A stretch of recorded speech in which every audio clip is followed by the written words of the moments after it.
Chapter 1353. Published at 10th of November 2022, 12:43 and 34 seconds p.m. Chapter 1353. Shadow World. If audio player doesn't work, press stop then play button again. Chapter 1353. Shadow World. Little Blackstar's speed was extraordinary. With the inherent darkness of the void battlefield and the black fog that hung over everything, Aina had indeed been correct about the little mink's stealth ability. However, there was another reason that Lionel had chosen to go with Aina's suggestions, and that was because of the problem of visibility. While it seemed like a good idea to get higher ground and see further, there was one important matter that had to be considered, and that was the fog.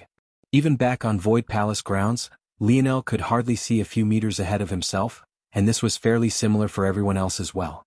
Lionel wasn't convinced that the void battlefield would be much better. In fact, it was likely that it would be even worse. Lionel had planned to circumvent this potential issue using an internal sight manipulation technique. By changing the form of his internal sight, he could gain more range in a straight line simply by rearranging how he allocated its volume. With the sudden increase to his mind's strength, Lionel had been confident that he could do this. Of course, this came with a great risk. Internal sight was just another form of manipulating force, and it could be sensed by those sensitive to it, especially those of higher dimensions.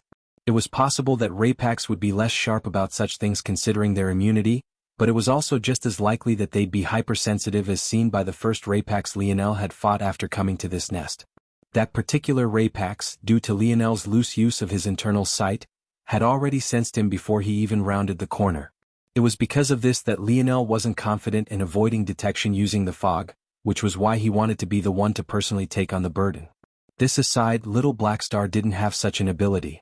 He hadn't learned the technique Lionel had, nor did he have great use of internal sight. It was odd, but Lionel couldn't remember Little Blackstar ever using internal sight at all. However, what Little Blackstar could do was something else.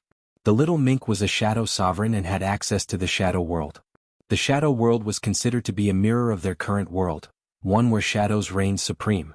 Whenever it was that Little Blackstar became immune to outside attacks, it was because the little one had shifted his physical state into his shadow world. And, whenever Little Blackstar teleported, what was actually happening was him shifting to his shadow world then popping back out. This chapter upload first at novel.bin.net. If you want to read more chapters, please visit novel.next.com to experience faster update speed. It had taken Lionel a very long time to construct the ins and outs of this ability because Little Blackstar couldn't communicate via conventional means, but he believed that he had some understanding of it now. Without getting overly lost in the details, Lionel had commanded Little Blackstar to shoot into the air as high as he could. Once he was in position, he would shift into his shadow world. While within his shadow world, Little Blackstar was essentially on a very short timer. Although being within the shadow world gave Little Blackstar a great amount of control, it was also a great burden on the little guy. This was why Little Blackstar never blinked away for too long. The little mink had 3 states. One where he was fully within the real world. A second where his image was in the real world and his physical form was in the shadow world. And the third was one where his entire being was in the shadow world. Staying in the first and second state were relatively easier. However, to take full advantage of the shadow world, Little Blackstar needed to enter the third state. The shadow world was shared by shadow sovereigns. As they moved about in the real world, so too would they shift within the shadow world. Whenever a shadow sovereign entered battle, that location of the shadow world they were in, the mirror image of their location in the real world, would effectively become their domain. Within this domain, the shadow sovereign would gain control over all sorts of abilities. But what Little Blackstar used the most often was folding space. This was why the little mink could move so fast. By shifting into the shadow world, Blackstar could fold reality to his whims and teleport. This even allowed him to do what Aina couldn't and leave and enter the segmented cube at will. However, this wasn't what Lionel wanted Little Blackstar to do this time. By having control over a domain, you would, by proxy, know every single little detail about that domain. Knowing this, Lionel's goal was obvious.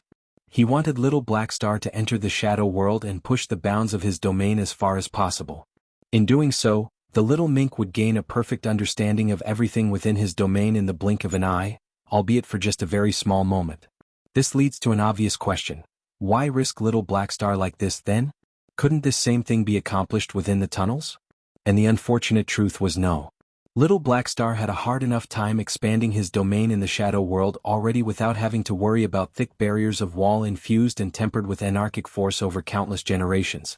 Simply put, Blackstar's attempts would end up being stalled before he even got the chance. This chapter upload first at Novel Bin. Net Lionel didn't want little Blackstar to waste time trying to map out the tunnels. Instead, he wanted a perfect aerial view of the network of hives. After that, everything else could be left up to him. Little Blackstar reached his apex height, his little body suddenly vanishing into a blackness. Almost instantaneously, several powerful auras swept over, sensing something amiss. However, they just barely missed little Blackstar entirely, ending up snagging their senses at empty air. Within the shadow world, a perfect replica of their world reflected in little Blackstar's eyes, but the range was too small to see everything. However, the good news was that in his domain, even the fog couldn't obstruct little Blackstar's vision any longer. The little guy had never tried to push the barriers before, but this time he would go all out. Little Blackstar's long whiskers twitched, his hair standing on end and his body seeming to expand by twice its original size. Bang! Little Blackstar's domain grew explosively. Yip! A violent shudder suddenly shook the little mink's body, a ripple of pain coursing through his mind. Within the tunnels, Lionel's frosty gaze dropped several more levels of temperature. There's a second Shadow Sovereign in this place. The novel will be updated first on this website. Come back and continue reading tomorrow, everyone. Chapter 1354. Published at 10th of November 2022 12:43 and 33 seconds p.m. Chapter 1354. Smoldering if audio player doesn't work, press stop then play button again. Chapter 1354. Smoldering. Lionel wasn't infuriated because there was a second Shadow Sovereign. From the very beginning, he had been aware that there was more than one. In fact, he knew a second one in Mordred.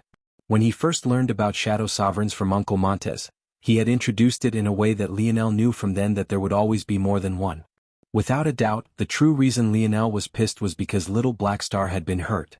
It wasn't a devastating injury, but it was definitely one the little mink would need some time to recover from. Lionel had always treated little Blackstar like a little brother, a child that was still growing up. This was why he rarely if ever used little Blackstar in battle, even if the little one was a powerful warrior. Lionel had no doubt that compared to these geniuses of the Void Palace, little Blackstar was no worse. However, he was still reluctant to truly let him loose. And now his little brother had been harmed. How could he not be infuriated? The shadow world was shared by Shadow Sovereigns. Under most situations this wasn't a problem as they were rare beings to begin with. However, in the case that two Shadow Sovereigns did meet on the same battlefield, Lionel hadn't known exactly what would happen, until now. The clash of domains had caused a strong backlash and harmed little Blackstar. In fact, Lionel could feel the malicious intent that converged on the tail end of the interaction. Little Blackstar had tried to envelop the network of hives with his domain from above.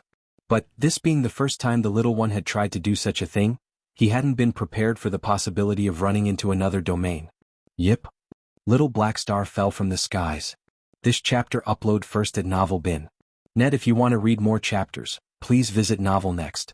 To experience faster update speed. Lionel had already moved, rounding the corner and catching little Blackstar from the air. His expression was as dark as could be. Little Blackstar's small eyes were tightly closed, a hint of blood trickling from his nose. He trembled as though he had just been plunged into freezing waters. Lionel cradled the little mink in his arms, his snow force reaching out and caressing him from head to toe. It was only after this that Blackstar showed the slightest hints of relief. However, the smoldering fury in Lionel's gaze only seemed to grow hotter. In those moments, had little Blackstar not retreated beneath his command fast enough, the result could have been devastating. A shadow world was tied to something intrinsic within a Shadow Sovereign, and the loss of it was equivalent to the loss of a life. He had been that close to losing his partner of so many years. Lionel? Aina's voice came from his side. To her, this was the worst-case scenario. Even though she knew that this was the best course of action to take and that her logic had been sound, it was simply human nature to feel terrible. If she hadn't said anything, this wouldn't have happened. But then again, the person to suffer would have likely been Lionel instead. It's not your fault, Lionel said softly. It's mine. I've sheltered him too much. He has no idea how to deal with situations where the enemy isn't a ridiculous amount weaker than him. Aina's gaze flickered. Lionel's words were sound, but they had a biting cold to them that he couldn't seem to retrieve just yet. Despite the fact they were standing out in the open of the void battlefield, he made no movement to retrieve, as though he was begging someone to come. No, I'm sorry. I should have taken that into account as well. Aina shook her head. Lionel didn't reply, but he truthfully didn't blame Aina. Judging a decision by only its result and nothing else was foolish, and it wasn't the kind of logic Lionel would prescribe to. However, that wouldn't stop him from feeling like this. He stroked little Blackstar's head, hoping to soothe the little mink just the slightest bit more. This chapter upload first at Novel Bin.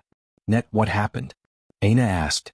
Blackstar's shadow domain clashed with another shadow sovereign's domain. He wasn't ready for the backlash and now he's hurt. The three youths, hearing the term shadow sovereign, froze. That little beast was a shadow sovereign. The mixture of jealousy, apprehension and darker thoughts was almost immediate. However, the heavy atmosphere around Lionel seemed to snap them out of such thoughts. They weren't fools. That sort of oppression wasn't normal and should even come from a rare type of ability. The number of families they could think of that had such abilities was all too small, and each one of them was from astounding families. They had great backgrounds themselves, as did pretty much everyone in the Void Palace.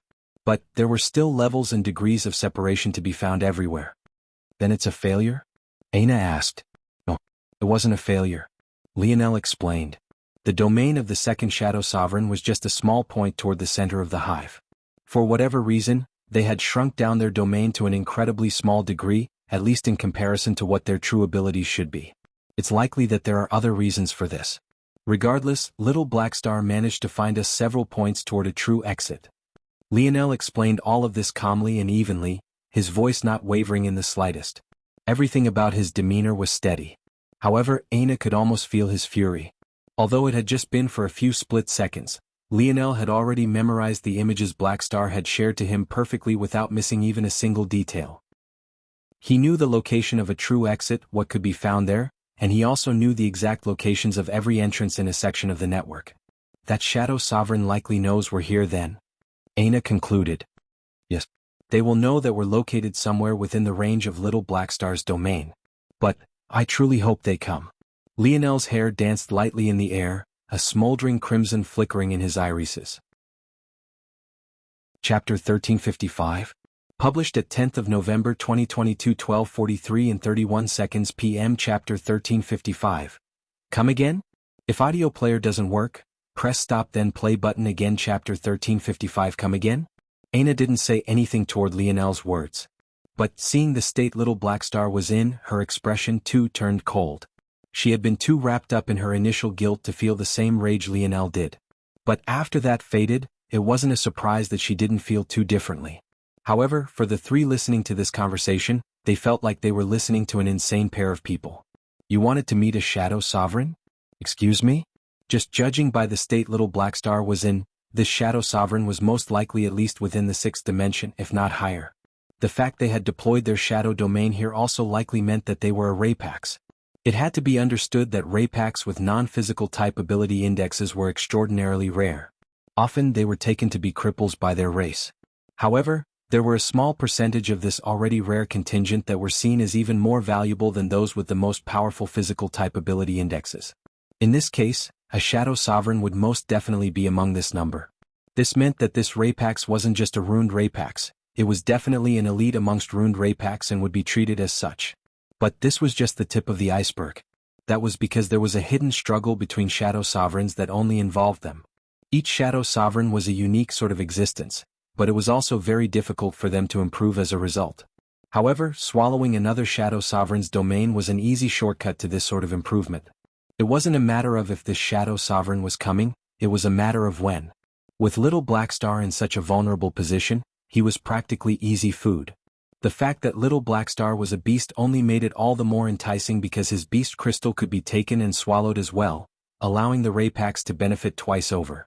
This chapter upload first at Novel Bin. Net. If you want to read more chapters, please visit Novel Next.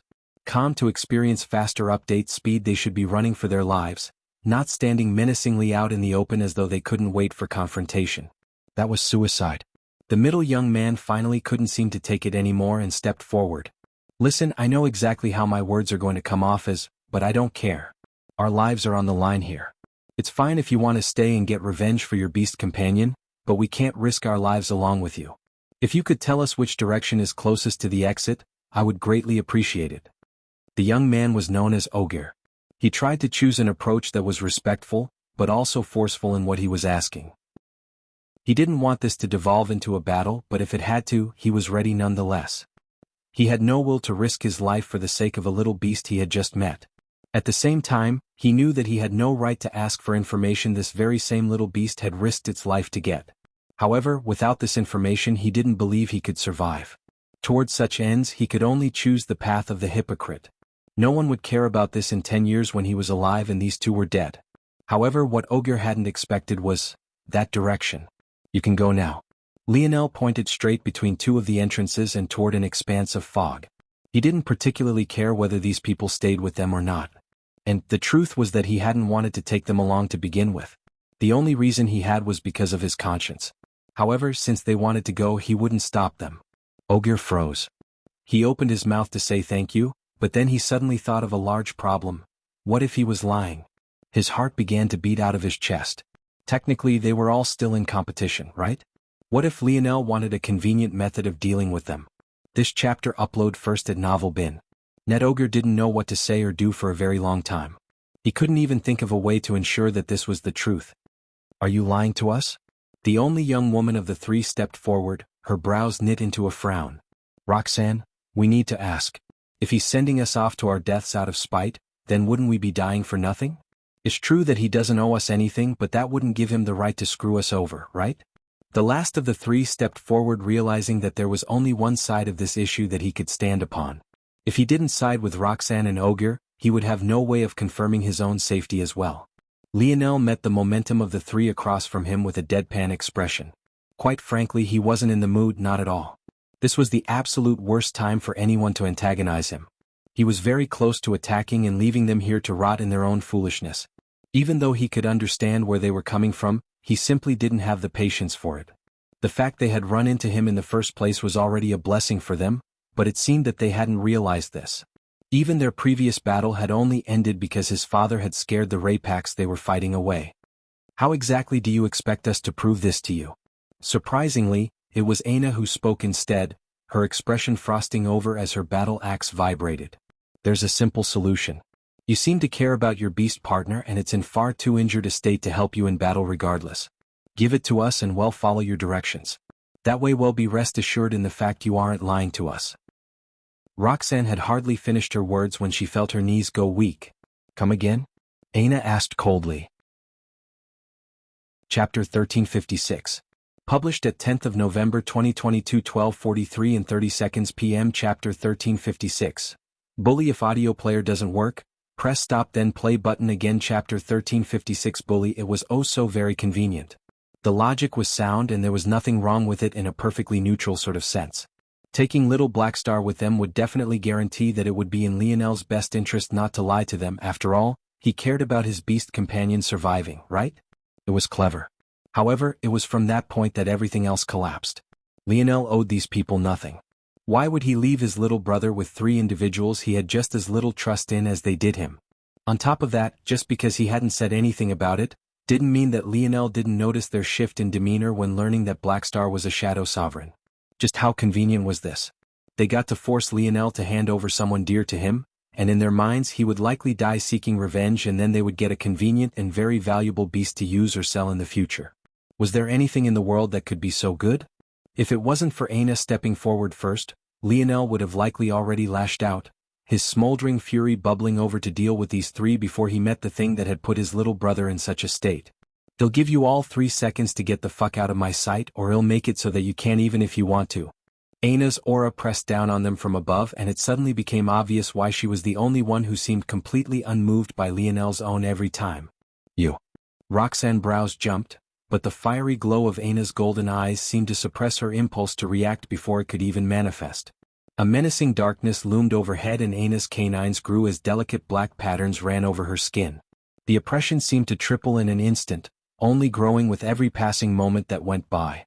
Lionel's gaze shifted from the three before them to the intricate tattoos forming on Aina's toned back. They followed her curves and gave her a bestial sort of aura that was highly enticing. Abyssal Panther.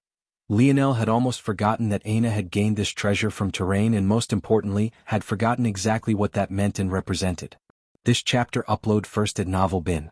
Net, if you want to read more chapters, please visit Novel Next. To experience faster update speed. It wasn't entirely Lionel's fault. He hadn't been there when Aina first unchained herself from her curse and City Lord White had called her a blood sovereign. Lionel was still ignorant to this or even what such a title even meant. But what he did know were two things. First, Aina could do what other humans could not in absorbing beast blood and taking their strengths as her own. This meant she could essentially create any lineage factor she wanted so long as she had the blood to do it. And second, her existence was a lethal attraction to invalids, and especially variant invalids. In her rage, Aina's blood had begun to boil and her abyssal panther blood resurfaced, giving her a carnivorous edge. The first second felt like an eternity, but the second whizzed by so fast that it felt like they had been thrust into a pot of boiling oil. Their feet lit and their hearts threatened to jump out of their throats. Without a word, they dashed away, feeling the oppression about to suffocate them from all sides. The three clenched their fists as they picked a tunnel to rush into, unsurprisingly in the direction of Lionel's finger. If I wasn't so injured. Roxanne's nails dug into her palms, soothing herself with these thoughts of revenge and excuses. Ultimately, they were geniuses in their own right. How could they feel good about any of this? Now they could only hope that Lionel truly hadn't lied. You didn't run into any invalids while you were away? Lionel suddenly asked. Aina's back was still faced toward him and he couldn't seem to take his eyes off of her slowly receding tattoos. Aina turned back and smiled like a blossoming flower. It was just a simple question, but its meaning meant the world to her. Lionel was actually asking about her well-being. She didn't think she would miss something so simple, so profoundly. A small bit. I entered a subdimensional zone of the Silver Empire a few months ago and ran into some trouble there. But I came out fine. Lionel's brows shot up when he heard the word Silver Empire. It was an interesting coincidence. After a moment, Lionel nodded. Aina's words seemed to remind him of something else. As much as he wanted to control everything, there had been certain points where his people had been just fine on their own. His brothers had survived years in the dimensional verse without him. Aina had been through countless life and death experiences when he was nowhere to be found. Even the likes of Savon had been all on her own for a very long time. It was easy for him to only see things he had been through and filter everything through that lens, but there were people around him that had arguably been through worse. Every time he tried to shoehorn them into needing his protection, he was actually belittling them. This chapter upload first at novelbin.net. Have you thought about finding more powerful blood to ingest? I'm holding back on doing that for now. I'm very close to grasping a new, evolved force. Once I do, it'll burn away what remains of my curse and breakthrough. You're still holding back, huh? Lionel chuckled. Aina grinned. It's okay, you're still handsome when your face is swollen. I don't mind protecting you for a few more decades. Decades? Lionel scoffed. Like I said, I can beat you right now. Maybe you can, but would you? Aina blinked innocently, stretching her arms down toward her back and clasping her palms to rest on her ass. She leaned forward slightly and almost instantly, her chest seemed to double in size, her eyes glittering as she observed Lionel. Lionel opened his mouth to respond but suddenly found that his throat had dried out. Damned hormones, they had failed him again. Lionel shook his head and looked away. Come on, little black star, let's go kill some Raypaks. She really thinks she can bully us into submission. Aina's smile brightened as Lionel turned and walked away. She hadn't been this happy in a very long time. She sent a glance toward where the three youths had disappeared before entering a different entrance with Lionel. Not long after they had left. Bang. A Raypax fell heavily from above, its silver body rippling with power and strength. Its head turned from side to side, eyeing three entrances before it made a choice and dove into one. Chapter 1357. Published at 10th of November 2022 12:43 and 29 seconds p.m. Chapter 1357. Easy to trust. If audio player doesn't work, press stop then play button again. Chapter 1357. Easy to trust. Aina thought about going to kill those three. It would make her feel more at ease. Plus, there was also the chance that she would be able to take the final step toward earning an amethyst token if she did. But she decided against it. For one, she didn't want to waste her and Lionel's time. Plus, though she knew Lionel likely wouldn't stop her, he wouldn't be ecstatic about it either. He was always soft when it came to that kind of thing and Aina wasn't fooled by his newfound bravado. Under the surface he was still very much the same Lionel. If anything, he was only being more open with his true self around her. The core parts of his character had always remained unchanged. There's no need to be so eager. Karma has its way of working things out. Aina shook her head. You? Believing in karma? You could come up with a better lie, you know. You just don't want me to kill them. Lionel smiled, lightly stroking little Blackstar's head. The little one was doing a bit better now, but Lionel could still feel him wince from time to time. He was too sensitive to little Blackstar's usual state to miss when he had shifted so far from baseline. Others might have a hard time reading a beast's emotions, but that wasn't the case for Lionel, especially when it came to a beast he was so intimately familiar with. A small distraction was exactly the kind of thing Lionel needed right now. Usually, such a thing would be almost impossible to find in a place like this, but he happened to have Aina by his side. As much as she had missed his care, Lionel had almost forgotten how much he liked to just talk with her. Lionel didn't get to do much talking these days. His most recent intimate conversations were with a 1,000-year-old ghost, and the other was in a drunken state he would rather forget. If Raj ever let him, that is. In a lot of ways, during their time together, Aina had become his best friend. This was maybe the greatest aspect of their relationship. He had been ignoring the fact he missed.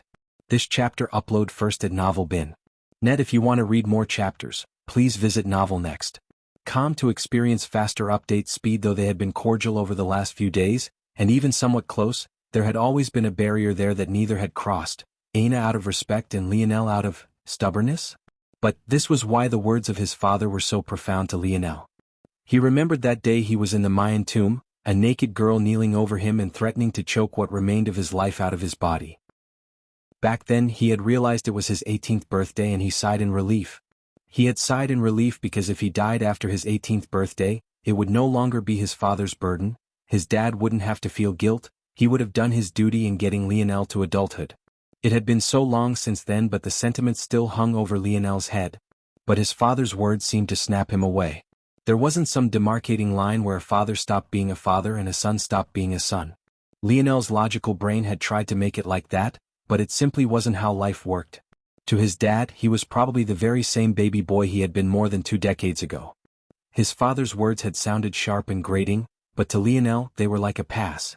His father reminding him that it was all right for him to take his time to grow, that he didn't have to be perfect immediately, that he still had his old man protecting him to his front.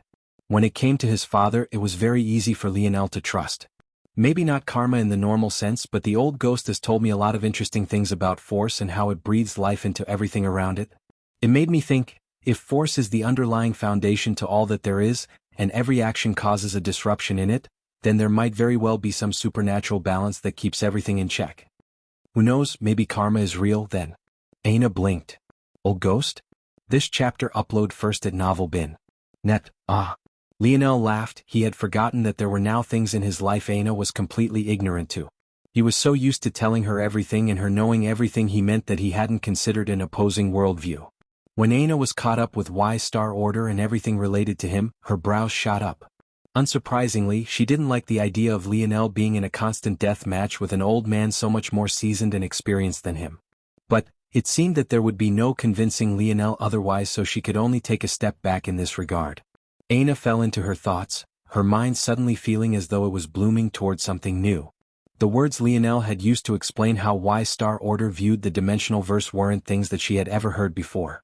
No. It was more accurate to say that she had known of them, but she had never heard them stated so clearly and firmly. It made her wonder. Was this how her intuition worked?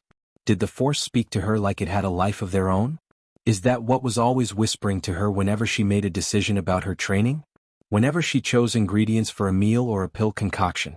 Aina's breathing grew deep and unhurried, her gaze glazing over for several moments. Seeing this, Lionel smiled but didn't say anything. It seemed that she was having another breakthrough.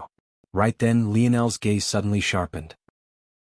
He gently placed little Blackstar on Aina's shoulder before his figure vanished. In the very next instant, he had appeared dozens of meters away, soaring through the air above the head of a ruined Rapax. His eyes glowed with a hidden crimson light, a murderous intent erupting from him. Chapter 1358. Published at 10th of November 2022 12:43 and 27 seconds p.m. Chapter 1358. Couldn't if audio player doesn't work, press stop then play button again. Chapter 1358 couldn't bang. Lionel's fist flew forward like a falling meteor, shattering the metallic carapace of ruined Rapax before him. From start to finish, it had been an absolute slaughter. What had started off as a Rapax stalking their position had immediately turned into an all-out assault.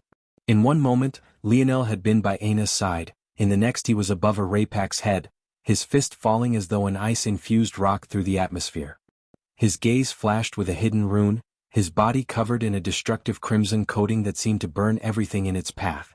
In a single strike, a Tier 9 5th Dimension ruined Rapax had fallen without even a method to fight back. As cautious as Lionel had been last time, he didn't even bother to store this Rapax away before it died. His foot stamped down on its neck, shattering its spine and severing his head from its shoulders. Then he ripped out what remained of its spine, taking with it its tail. He snapped it all together, squeezing tight until the joints crumpled together into a long makeshift polearm with a scorpion-like blade on one end. It alone was easily over 3 meters long, but Lionel didn't seem to care at all. Ignoring the dismembered corpse, he took his new spear and turned back to find Aina waiting with little Blackstar in her arms. "Don't look at me like that, there was really nothing I could say this time," Lionel said. This chapter upload first at Novel Bin. Net. If you want to read more chapters, please visit Novel Next. To experience faster update speed. It was true, the Rapax had just fallen from the skies and it tried to stalk them, maybe because it had more questions than answers about certain things. It wasn't exactly the situation for Lionel to explain things before he acted. "No, you definitely could have, but that's not what I'm looking at you for. You got stronger again." "Well, that. I was teetering on a breakthrough before I fought the 6th-dimensional ruined Rapax, and I broke through just before I beat it. It's pretty useful." Aina's irises twinkled. Her senses weren't as sharp as Lionel's, but her battle sense and intuition was on a different level entirely. She could tell that Lionel's force output, as in the strength in his arms and legs, hadn't changed at all. And yet, somehow his damage potential had skyrocketed enough to make a ruined Rapax look like Play-Doh. The difference was enormous. Of course, the only ruined Rapax Lionel had fought until now was a 6th-dimensional one, so he didn't have an appropriate gauge for how powerful they were in the 5th dimension. But they still knew enough to know that they should be more powerful than that. This breakthrough Lionel was speaking of was the formation of his Scarlet Star rune. He had been on the verge of forming it before and just barely managed to against the 6th-dimensional ruined Rapax. Unfortunately, against it hadn't been enough. But, against its lower-dimensional counterpart, it was a different matter entirely. In its presence, things tended to become far more fragile than they really were, and even without any additional force output, it was as though the world scaled down in its sturdiness to benefit Lionel. Plus, it felt more pointed and controlled. Lionel was a bit confident now that he could use a spear without destroying it, but he still chose this route instead so that he could fine-tune some things. This spear would do him well enough for now. Plus, he felt that he was close to Tier 6 after forming his rune, and he didn't want to have to lose another spear under the whims of a sudden breakthrough as his 8th star formed. Aina, though, didn't take her off of Lionel. "I know I looked very valiant just now, but I have a head between these broad shoulders." Lionel feigned hurt. "You can't just look at me like a slab of meat."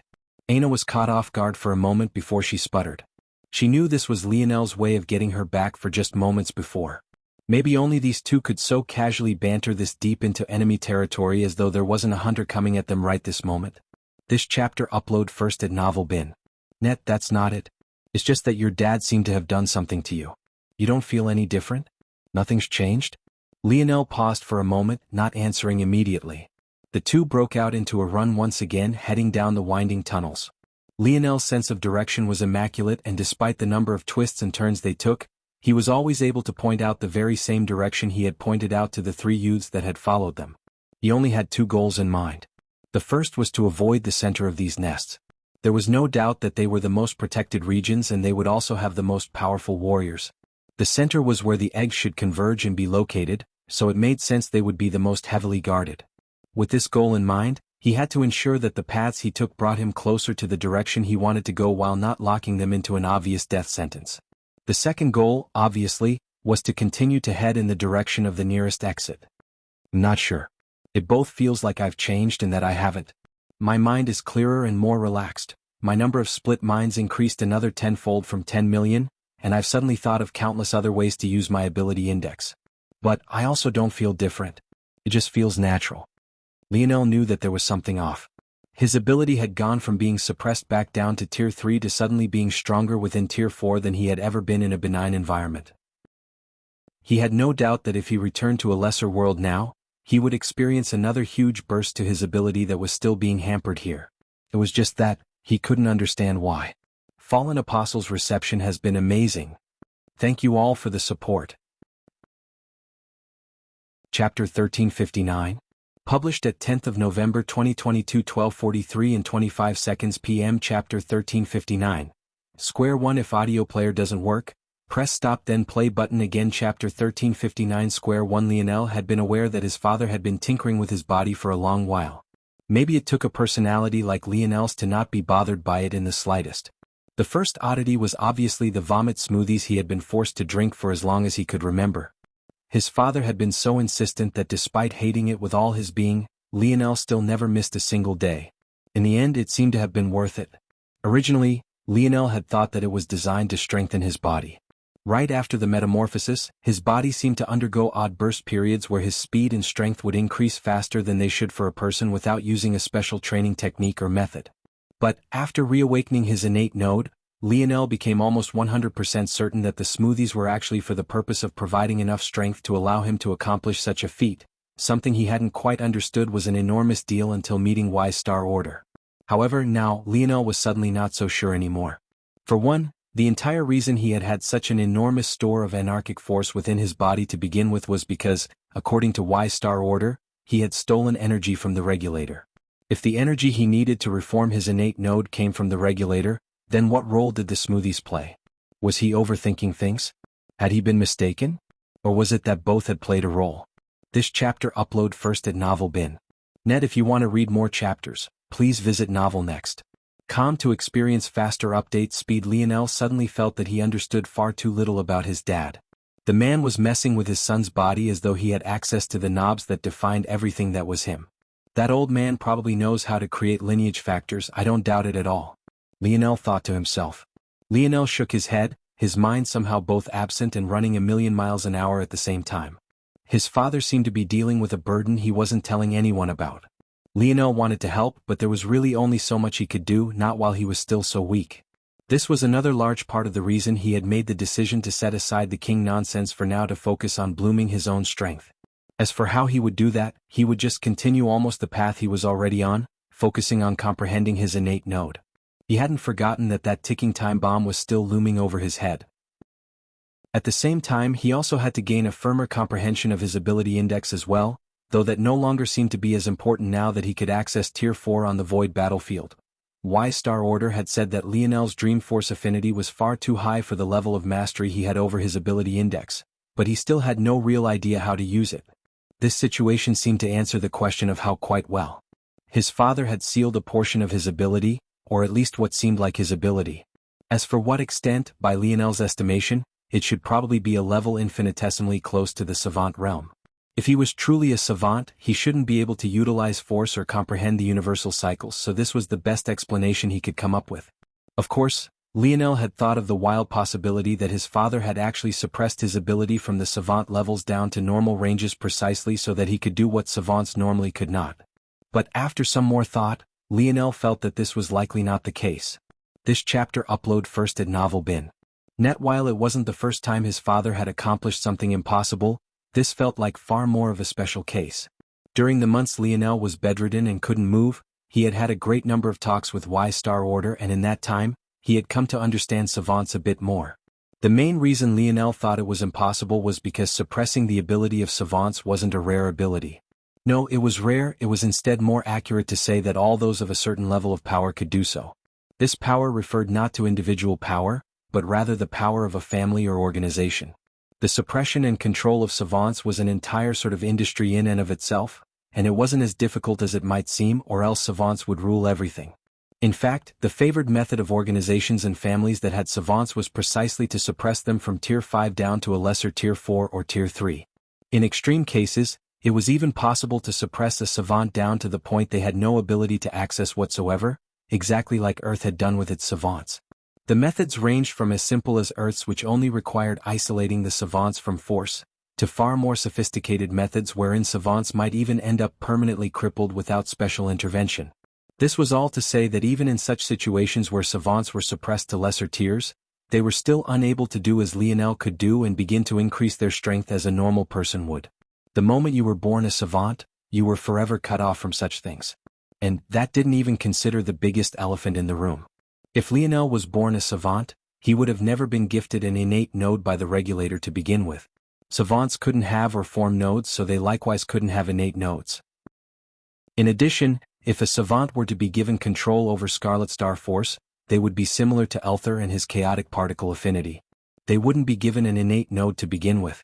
This evidence left Lionel at a bit of a loss for how to comprehend his father's actions. It truly felt too disjointed and none of it made sense. So he was right back to square one, not understanding a thing. The novel will be updated first on this website. Come back and continue reading tomorrow, everyone. Chapter 1360. Published at 10th of November 2022, 12:43 and 24 seconds p.m. Chapter 1360. Profound analysis. If audio player doesn't work, press stop then play button again. 1360. Profound analysis. It wasn't all bad though. This gave Lionel a chance to breathe a sigh of relief. Without having to worry about the weakness of his ability index for a while, he could focus on his Scarlet Star innate node like he had wanted to. The formation of a single rune seemed to remind Lionel of just how far away he was from comprehending it entirely. This singular rune was just a small branch of a small corner of a small segment of a small piece of the overall natural force art that called his innate node home. Having comprehending a single one, his force seemed to flow smoother and his destructive capability had skyrocketed.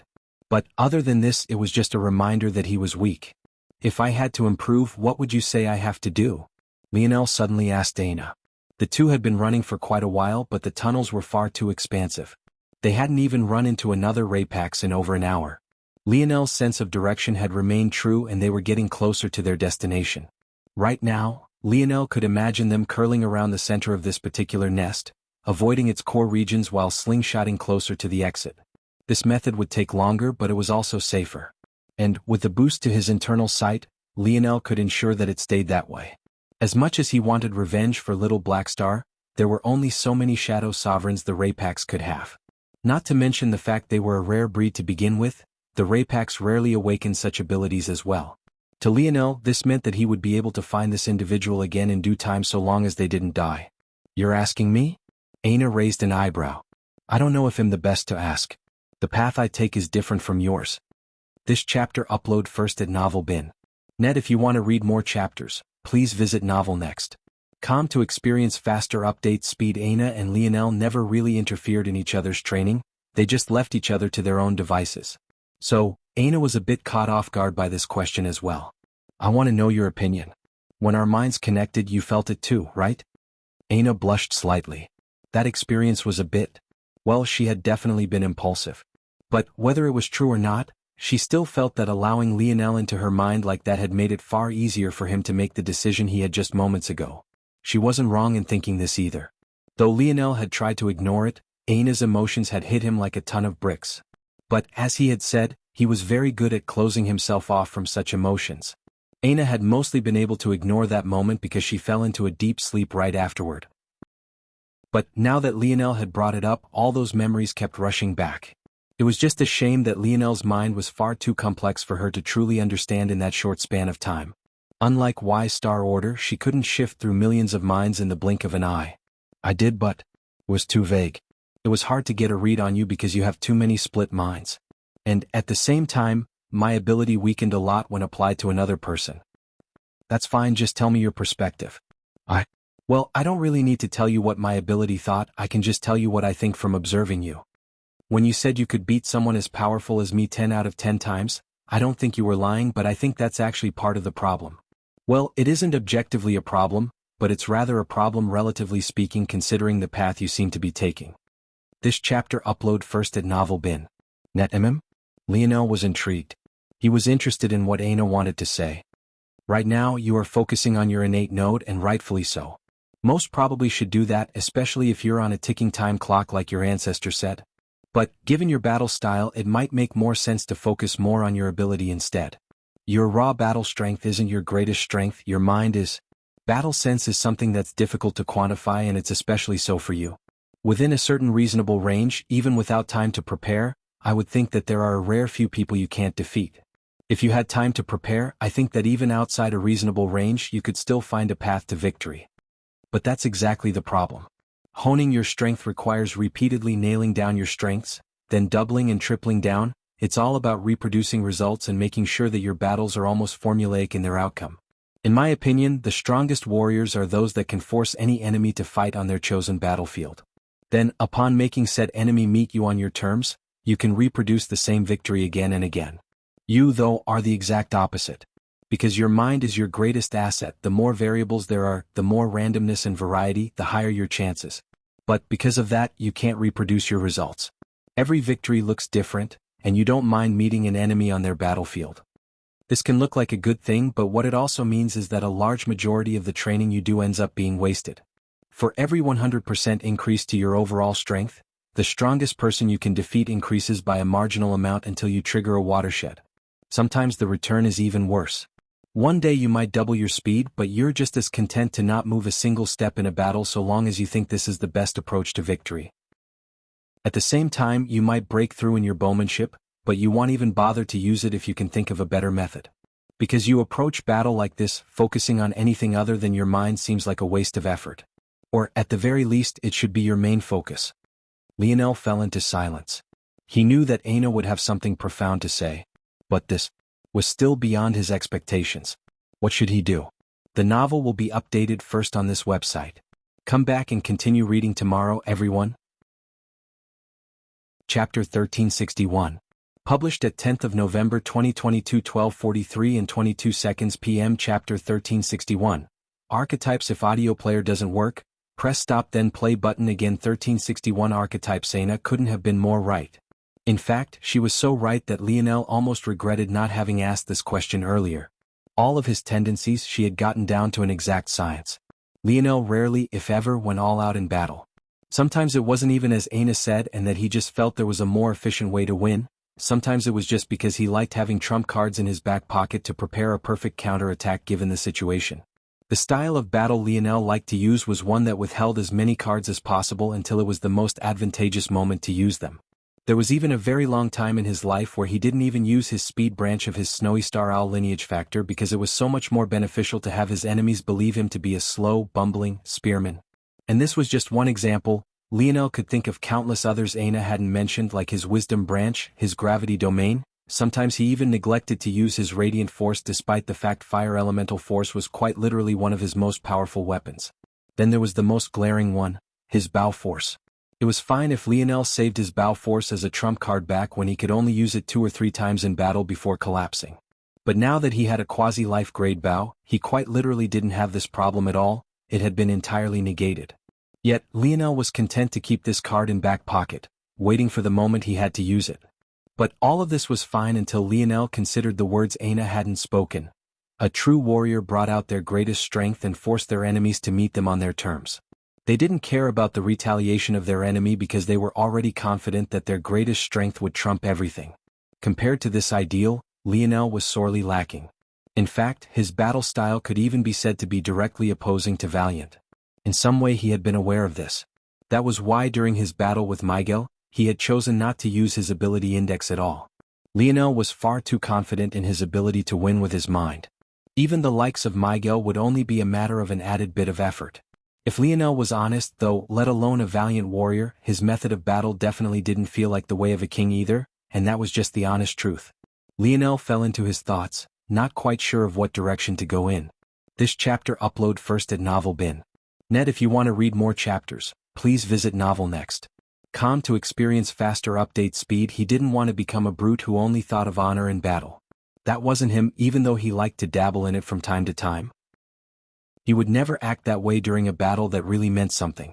At best, he had seen Miguel as a bit of fun, but he felt that Aina's words had great merit as well. What use was his training if he threw it all out the window the instant he entered a battle? It was no wonder why he could never settle on a style. He was constantly going his own way and making up his own path. Style? Lionel's gaze suddenly flashed. Create new ability subcategory. Call a dream class. Set parameters. Archer. Spearman. Fighter. Mage. Set subparameters. Sniper Archer. Explosive Archer. Strong Spearman. Flexible Spearman. Mixed Fighter. Speed Fighter. Fire Mage. Defensive Mage. Combat Mage. Lionel's mind went into overdrive, formulating a new ability, splitting it into 4 subcategories and then further into 9 subcategories. Dream Class was an application of Lionel's Tier 4 control. Lionel saw this situation just like he had his spear dilemma. He could never decide whether to focus on instinct or calculation, until the day it all snapped into place and he felt he could subtly grasp the intricacies of both. This would be no different. Lionel had 4 main archetypes. archer, spearman, fighter and mage. Depending on the situation he tended to rely on one or the other, sometimes mixing and matching. This time however he would do so far more deliberately. By shifting these 4 archetypes into a Tier 4 ability, he was essentially honing all the skill his body had in a certain path and fine-tuning it to maximize his strength in this category. This chapter upload first at Novel Bin. For example, if Lionel ran into an opponent he thought would best be dealt with as an archer, the first thing he would ask himself is if he should be a sniper archer or explosive archer. The sniper archer archetype focused on long-ranged, unmoving assault. It was a relentless pinning of an enemy from a distance. Explosive archer involved movement. The power output was less than that of the sniper archer, but its flexibility benefited from it. Once Lionel made the decision of which to go with, he would activate Dream Class. Once Dream Class was in effect, everything about Lionel's very being would shift to optimize this archetype. If he chose Explosive Archer, he would hone in on light elemental force, movement technique conducive to evasion and firing at the same time would be prioritized, and he would focus on rapid fire rather than powerful shots. If he chose Sniper Archer, his element of choice would lean more toward fire. He would root himself in place, focusing on heaviness and power. Every strike would be aimed toward maximizing strength and quality of shot. Organize all techniques and abilities, categorize into archetypes, deduce strength. Lionel began to organize everything he knew one by one. Some abilities fit into multiple archetypes, but he didn't mind duplicating them as he saw fit. Soon he had finished tabulating the result and had come to a conclusion. Sniper Archer 0. 58 Explosive Archer 0. 31 Strong Spearman 0. 13 Flexible Spearman 0. 11 Mixed Fighter 0. 07 Speed Fighter 0. 07 Fire Mage 0. 18 Defensive Mage 0. 11 Combat Mage 0. 10. Lionel realized that of all the archetypes he could fit into, only Sniper Archer was even close to meeting his maximum output while relying on his ability index. All of the rest were severely lacking. Chapter 1362? Published at 10th of November 2022 12:43 and 21 seconds p.m. Chapter 1362. Efficiency. If audio player doesn't work, press stop then play button again. 1362 Efficiency. Though Lionel had subconsciously always known, seeing the numbers laid out before him now was depressing. It only put into perspective just how right Aina was. The numbers were fairly straightforward. 1,0,0 was a theoretical maximum that Lionel could reach. This maximum was decided by the maximum strength Lionel could match by using his mind. This theoretical limit thus became his ceiling. It was difficult for Lionel to put a real tier or dimension on this max strength of his because the numbers were all so variable. No two tier 9s were the same, and depending on talent, ability index, lineage factors, and a host of other variables, the strength of two individuals could be wildly different. This was why Lionel could use tricks in his mind to defeat sixth-dimensional existences of lesser galaxies, while here, it hadn't been rare for him to run into fifth-dimensional existence he had to put in quite some effort to defeat. Even now, Lionel didn't believe that he had met the theoretically strongest existence within the fifth dimension yet. That Tier 9 Runed Rapax he had just defeated was only of a particular grade, and according to Y-Star order, there were definitely far more powerful Runed Rapax. This was all to say that assigning a value of 1,0,0 to his adjusted strength output was the best that Lionel could do. This was the value that took in a combination of everything he could do, his mind, his thinking speed, his quick reaction times and deduction abilities, and put them together to formulate a certain ceiling of strength. When things were looked at this way, the numbers became far more depressing. Sniper Archer was the best, but even that could only bring out 58% of Lionel's true strength. A step down from that was Explosive Archer, but it plummeted 27 points down to 31%. The rest were even worse. Lionel almost couldn't help but chuckle. It's not accurate to say that this is 58% of my true strength, but it's more like a measurement of efficiency. The closer I am to 100%, the more exponential the increase in my output, with a massive watershed occurring probably at least once per 20 points. That means I'm a lot further away than just 42% away. And that's just with one. This chapter upload first at Novel Bin. Net. If you want to read more chapters, please visit Novel Next. To experience faster update speed. Sniper Archer being the strongest wasn't a surprise to Lionel.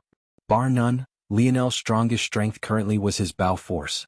So long as he could be rooted to a singular spot and shoot to his heart's content, his power output would be devastating. However, the rest was far worse. Fire Mage was a bit of a surprise at 0,18. But this was likely due to Lionel comprehending the first rune of his Scarlet Star Force. Just that comprehension alone had closed the gap between his Bow Force and his lesser dimensional Fire Force by a great measure. Jim, what if? Calculate. Scarlet Mage. Scarlet Mage 3. 19. Seeing this number, Lionel sighed. It seems that even his mind couldn't make up the gap of his inability to use Scarlet Star Force freely. 319% was a value that he found difficult to compute, especially since the scale he was using was exponential. If he ignored everything and was content to end his life here and now, it might not be impossible for him to kill even a quasi-seventh-dimensional existence. After finishing these calculations, Lionel explained them all to Aina. After she looked at him a bit weirdly for a moment, she opened her mouth to speak, only to be stopped by Lionel's chuckle. What is it? Do you always break down your abilities with such raw numbers? I used to do it a lot more frequently, but the system was flawed when I used it on others because there were too many variables to account for. It's 100% accurate when I use it on myself, though. It's just that there's no real point in doing so. This chapter upload first at Novel Bin. Net. Well, honestly, I'm not sure how these numbers would translate in the future.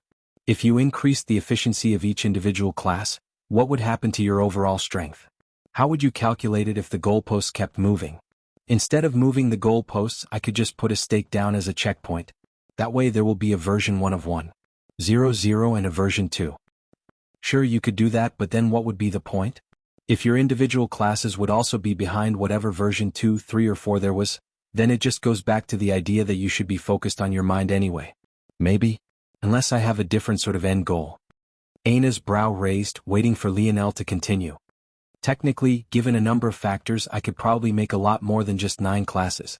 If I mix and match, I could make classes like Spearman Mage or Fire Archer or any other number of things. The reason why I chose these exact 9, though, was because they are the most foundational. Everything else grows outward from them. However, it's because it's all so disjointed that I'm probably having such issues to begin with, right? But if I can increase the efficiency of each one, then my ability to tell exactly what should be used in battle skyrockets as well. I tend to use as little as possible in battle, in one part to keep trump cards, but another reason is because it's easier to perform high-level calculations when the variables are minimized. Oddly enough, the reason why Sniper Archer is probably highest isn't only due to my bow force, but it's also by far the simplest of all the classes. If I can raise the efficiency of each class to 60, 70, maybe even 90% or a theoretical 100% in the future, then how well I can shift from one style in battle to another also increases. Then, the day that I can use them all seamlessly and form a unique style of my own will be in reach. Lionel smiled. This was what he wanted. A fusion of instinctual combat given by individual classes and his mind's calculative abilities. The results would definitely be beyond imagination. Jim, we're out of this hive. The novel will be updated first on this website. Come back and continue reading tomorrow, everyone. Chapter 1363, published at 10th of November 2022, 12:43 and 20 seconds p.m. Chapter 1363, escape or gamble? If audio player doesn't work, press stop then play button again. 1363 escape or gamble. Lionel came to a pause, his gaze sharpening. His makeshift spear was gripped in his hands and his senses were primed. Their journey through this hive had been too smooth. Remembering back to the map Little Black Star had gotten them, there was only one more hive to go through before they could escape this part of the void battlefield. But it was all too convenient. Little Black Star had managed to move fast enough to avoid the initial lock of senses that could have gone poorly for them. However, he had still ended up being detected by the Shadow Sovereign Raypax. Knowing this, the fact that they had only been hounded by a single Tier 9 runed Raypax was too odd. Then there was something else to consider. From Little Black Star's memory, the shadow domain of the Shadow Sovereign Raypax had been far smaller than it should have been while deployed. In fact, it was only 2 or 3 meters in diameter, a size when compared to the scope of this network of nests was like a needle drifting through the ocean. If it wasn't because Little Black Star was trying to blanket everything, it would have never been a problem. One might not understand why this was so odd. Given the fact that maintaining a shadow domain was so taxing on the user, wouldn't it make sense to keep it as small as possible to begin with? Since the shadow domain followed its deployer as its epicenter, it was much more convenient to maintain a small shadow domain, especially for a hand-to-hand combat race like the Raypax. So long as they were fighting an enemy, 3 meters was more than enough to keep their target within frame. Lionel had of course thought of this as well. But he still felt that something was off.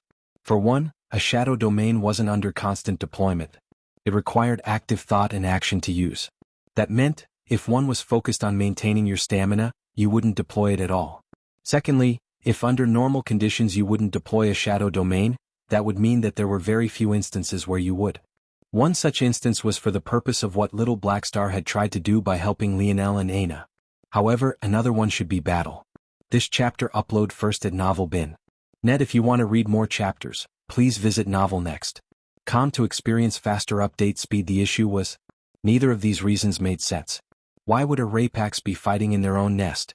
Of course, this was an odd thing to say considering they had been invaded by the likes of Lionel and the others, but the problem here was that a Rapax of such status wouldn't personally help deal with what amounted to small fry in their eyes. Something about this just feels off. This sort of trial is too dangerous to begin with. Thrusting us all into enemy territory like this without an easy way to come back just makes no sense. This feels like a stealth mission, but Void Palace isn't a place that grooms assassins. There might be one or two factions within that cater to that demographic, but definitely not enough to throw an entire generation under the bus like this. I would understand if we were just thrown onto the battlefield itself and it was just a matter of survival. But a Rapax nest? That's more than a little excessive. Plus, from Mom's story about her relationship with Dad, she wasn't even allowed to step onto the Void battlefield until she became a Galaxy-ranked disciple. And even then she had Dad as a supervisor to protect her. Did things really change this much? Is there new management? Is it possible that I'm being targeted? Or is it because this generation is more talented than others? But if it's because we're more talented, even if you up the difficulty by a margin, was it necessary to react to this good news by throwing us into a fiery pit of hell? Lionel didn't even know what to think. Still, everything seemed to point toward this matter being a special event of sorts. If he was correct, then the odd coincidence of the Rapax he had met until this point being so manageable might not be such a coincidence at all. Lionel explained his thoughts to Aina. So you think that the Rapax are occupied by something, which would explain the oddity of the shadow domain that hurt Blackstar. This chapter upload first at Novel Bin. Net. I think so. It would both explain why the Shadow Sovereign hasn't come after us yet and why we've only run into manageable enemies. In fact, the only 6-dimensional Rapax we ran into was due to the fact I forced us to teleport together. If we had teleported individually like was intended, I have a feeling that we wouldn't have had to deal with even that. If it really is a special event like you said, then there's two possibilities. The first is that we're supposed to take advantage of this lull in security to escape as fast as possible. Or we're supposed to go to the center of the nest to begin with, Lionel finished. In truth, Lionel should have thought of this long ago. However, his life experiences had skewed his bias too far. Someone who innately trusted organizations might have already thought that there was no way the Void Palace would send their students to their death.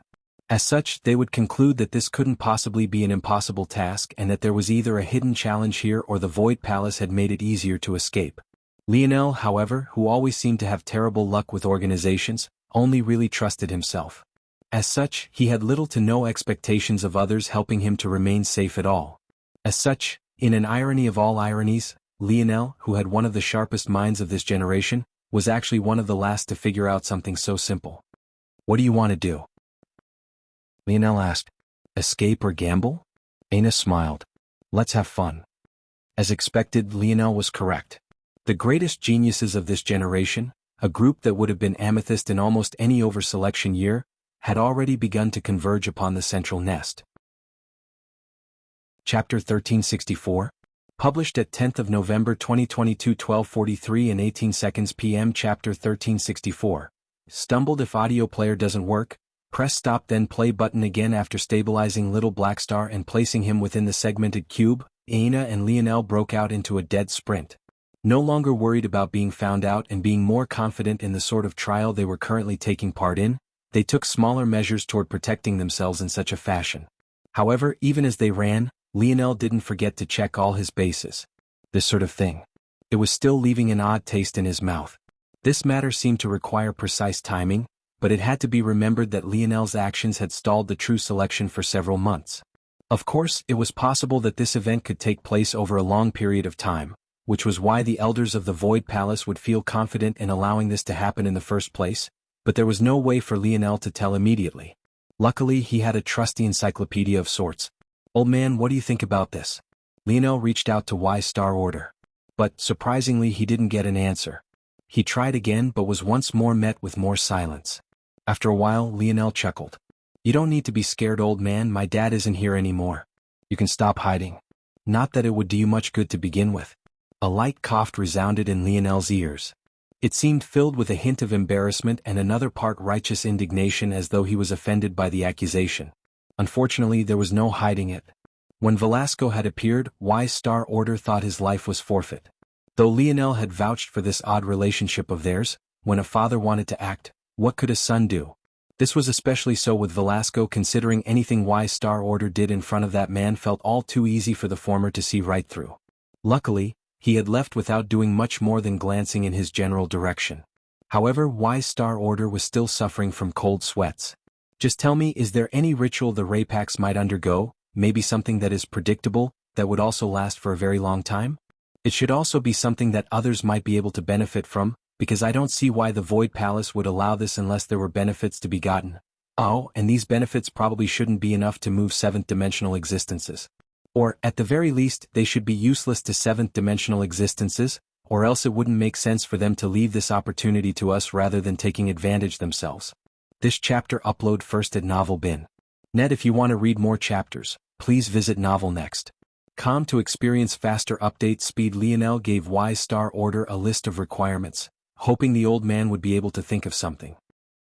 You would assume that a race like the Rapax might have many rituals and customs that could fall into such a category, but hopefully only a few that might be related to a nest while also fitting these requirements. However, the answer he received from Wise Star Order was outside of his expectations. No, there shouldn't be any ritual of the like. The Rapax aren't a race that participates in such things.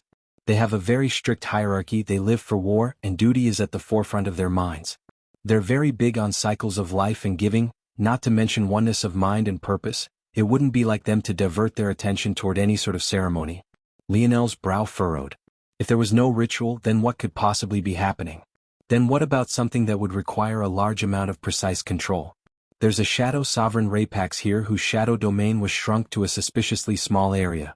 The only reason I can think of that such a thing would be necessary is if they needed extremely fine control over a given area, but that much is far too broad. A shadow domain allowed a Shadow Sovereign to bend reality to their whims within certain limits, of course depending on dimensional level. The larger the domain, the more stamina it took.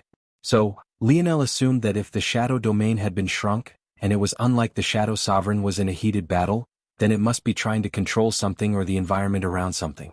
The Rapax birthed a Shadow Sovereign. The shout reverberated through Lionel's mind, almost causing his feet to stumble. Aina quickly reached out a hand, stabilizing his shoulder with a worried expression on her face. Her first instinct was to think that what had happened before still had lingering effects on Lionel. What the hell, old man? In his shock, Wise Star Order had done the equivalent of violently shaking Lionel's soul. That felt no different from poking and prodding at an open wound. This wasn't because Lionel's soul was injured, but rather because it was like tender flesh in its current state. It was incredibly sensitive to outside pressures. "Shut up, brat, you have no idea what this means." This chapter upload first at Novel Bin. Net. Obviously not. That's why I'm asking you. I told you before that the Rapax don't really have any culture or rituals, this much is true. But they do have certain legends that they abide by. The birth of a Shadow Sovereign is akin to the birth of a king for the Rapax. A ruined Rapax with the abilities of a Shadow Sovereign is like a real dragon. Upon reaching maturity, such an existence would be practically untouchable. Why do you keep saying birth? Because it hasn't been born yet, idiot. It's definitely still within its egg. How the hell do you know that? Common sense. You keep thinking that the domain is too small when in reality it never shrunk to begin with. That's just its original size. That's impossible. Little Black Star wouldn't lose to a newborn. It's not just a newborn fool. Like I told you before, the Rapax have a tradition of using fertilizer for their newborn.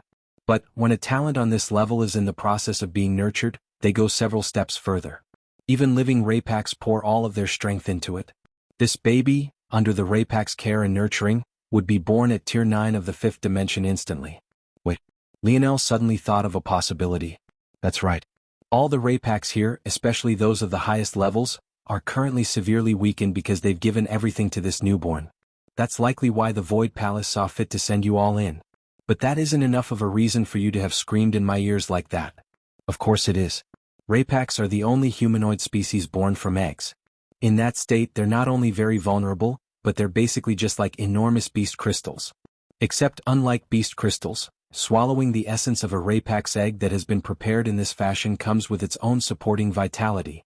What I'm trying to say is that regardless of your ability index, if you swallow the essence of a Rapax egg that's had so much vitality and life force poured into it, you gain its ability without any side effects or impact to your own ability index. Lionel almost stumbled and fell again. This time, it had nothing to do with Wise Star Order yelling in his ear. Chapter 1365. Published at 10th of November 2022 12:43 and 17 seconds p.m. Chapter 1365. There was a reason if audio player doesn't work, press stop then play button again 1365. There was a reason Lionel was stunned, not knowing how to take this news. Even the silver tablet couldn't do this. When the silver tablet erased the personality of a previously held ability, it could be absorbed. But one still had to be very careful about doing so. This was because when absorbed, both abilities would combine and an average of the two would be taken. This meant that if you absorbed an ability completely incompatible with yourself, you would essentially be crippling both abilities, and by proxy yourself. However, according to Wise Star Order, absorbing the essence of this egg would be like gaining a second ability without the side effects. The weird thing about this though was, why was it that the Elders of Void Palace didn't want this? Why would anyone be opposed to something that essentially broke the fundamental rules of the dimensional verse? What? Lionel asked. Are they really so kind-hearted to leave this to us? Kind-hearted? Wise Star Order snorted. The Rapax aren't fools. Do you think they would leave themselves in such a vulnerable position just because? This entire hive is blocked off from existences above the sixth dimension. In fact, it's not just this, but even higher-level sixth-dimensional existences have been completely blocked off. You lot are about the only ones that can enter in the first place. Secondly, did you not hear what I said about vitality? It's the copious amounts of vitality within the Rapax egg that tricks the regulator into believing there are two people, not one. This, as a result, allows the birth of two ability indexes within the same person. However, this vitality must be above or, at the very least, near your own. Like I said, the baby Rapax will be born at Tier 9 of the 5th dimension using this ritual. That means you can't be much stronger than this or else your vitality will be too great. If your vitality is too high, the regulator won't sense two lives, it will only sense yours. Once that happens, your two abilities will fuse instead of remaining separate. That means that it's impossible for anyone that's too high-tiered to absorb this egg at all. This chapter upload first at Novel Bin. Net. If you want to read more chapters, please visit Novel Next. To experience faster update speed. When it all settled in, Lionel let out a breath. So things were like this. The Elders of the Void Palace couldn't absorb this boon even if they wanted to. Aina? Lionel quickly explained everything Wise Star Order had explained to him. After taking it all in, she seemed to sigh a breath. So that's where that feeling was coming from. When they had first landed here, Aina had said that there was something incredibly nutritious nearby. She had assumed, along with Lionel, that this came from the eggs and the fertilizer used to upkeep them. And she was most definitely correct. It was just that she couldn't have imagined that things would actually be like this. This was more than just a little nutritious, it was absolutely game-changing. There were very few things in the dimensional verse that could break the balance of rules set. At the same time though, this was odd. The Shadow Sovereign ability seemed perfect for Aina. But, if it was really so perfect, her ability index would have violently tugged her in that direction. Much like how she always knew the best meals to prepare for herself and the best training methods to use, she would also know when a great opportunity for improvement was nearby. If things had worked out as they should have, she would have figured out the use of this egg long before Lionel did and given him this information. Knowing this, Lionel would have drawn the appropriate conclusions long ago. This is perfect for you, Lionel said. Your battle style would fit seamlessly with this, I would think. It would also greatly boost your darkness affinity. No, I think it'll be best if you absorb it, Aina suddenly said. Chem? This chapter upload first at Novel Bin. Net. Lionel rose an eyebrow. It wasn't that Shadow Sovereign wouldn't be useful to him. Given his mind, technically speaking, any additional strength he gained made it less likely for anyone to defeat him. The more tools he had at his disposal, the more options he had to react in battle. However, Lionel wasn't too eager for this at the same time. And there was no point for Little Blackstar to absorb the same ability index again. That left Aina as the best candidate. My body doesn't seem to want it, Aina said after a while. I'm not sure why, but the more I think about it, the stronger my revulsion toward it grows. This is the first time I felt this way. Usually I feel either nothing or positive emotions. I've never felt a negative emotion before. I feel that it would cripple me. Lionel's gaze flashed. He couldn't quite understand why Aina would feel this way, he didn't have a proper understanding. But, regardless, he trusted her judgment for herself. It hadn't failed her before and he didn't see why it would start now. Plus, you spoke about your armor and your goals for it, right? A high darkness affinity is something you'll need if you want to find a way to counter your Scarlet Star Force with Void Star Force. Lionel fell into silence. Aina wasn't wrong, it was just that he had another solid method of raising his darkness elemental affinity to great heights. But, now that she mentioned it, this method just might be the easiest. Lionel didn't know much about these sovereigns, but he thought that it was about time he learned more. All right. He nodded. Rapax. Aina's thigh suddenly grew a size as she stamped a foot down hard. She blasted by Lionel, her battle axe shimmering. By the time Lionel rounded the corner, the Rapax in question had been split into two. However, it was what lay beyond that truly caught Lionel's attention. The good news? They had made it to the core of the network of nests like they wanted to. The bad news? Well, there was a reason they had run into so few Rapax during their time here. Chapter 1366. Published at 10th of November 2022 12:43 and 15 seconds p.m. Chapter 1366. Muted if audio player doesn't work, press stop then play button again 1366 muted. Lionel took a breath, his grip on his spear tightening slightly. They were everywhere. Or, at the very least, it truly felt like it. The center of the nest was an enormous, perforated ball of rock. Pathways of all shapes and sizes, winding in all sorts of different directions, jetted out from the perforations. This perforated ball of rock hovered above what looked like a green sea. This oddly discolored sea gave off a strong, pungent smell that seared one's nose hairs and tingled the skin. It looked like a vat of acid, and Lionel wasn't convinced that if he took a dip, that it would react any differently from one either. The number of Rapax that moved through this construction weren't small. But there was something odd about their movements. Despite the fact Aina had just killed one of their own and they were in fairly clear view of them, none seemed to react. That was when something that should have been obvious all this time clicked for Lionel. The Rapax are blind. Lionel had never noticed any eyes on the Rapax. In fact, their pill-shaped heads were covered by their metallic carapaces, so he had just assumed that their eyes were underneath and they had a method of seeing through the metal casing. However, now Lionel realized that that assumption had been stupid to make. He was still trying to see everything the Rapax did through a human lens when they were decidedly not human at all. The Rapax must have used a different method to track their prey, and since they had no reason to lock onto this particular location, they wouldn't react immediately. However, Lionel was no fool. He didn't believe that the Rapax would be so inept. There was a large distance between the location he stood upon now and the perforated spherical rock that hung ahead. There was no pathway that connected it to where Lionel and Aina stood. If Lionel had to describe it, it was like they were standing in a window looking through it. If they wanted in, they would have to find a doorway instead. This chapter upload first at Novel Bin. Net. If you want to read more chapters, please visit Novel Next. To experience faster update speed. Lionel had a feeling, though, that if they truly did find a doorway, the reception wouldn't be nearly this benign. In fact, they would likely find themselves swarmed. Lionel fell into silence alongside Aina. The pair slowly backed away and retreated to the corner they had just wrapped around. Only then did they sigh a breath of relief and calmly access the situation again. They currently stood within a hallway, but there was a dead end on one side. It made Lionel a bit skeptical about how the Rapax had engineered this place.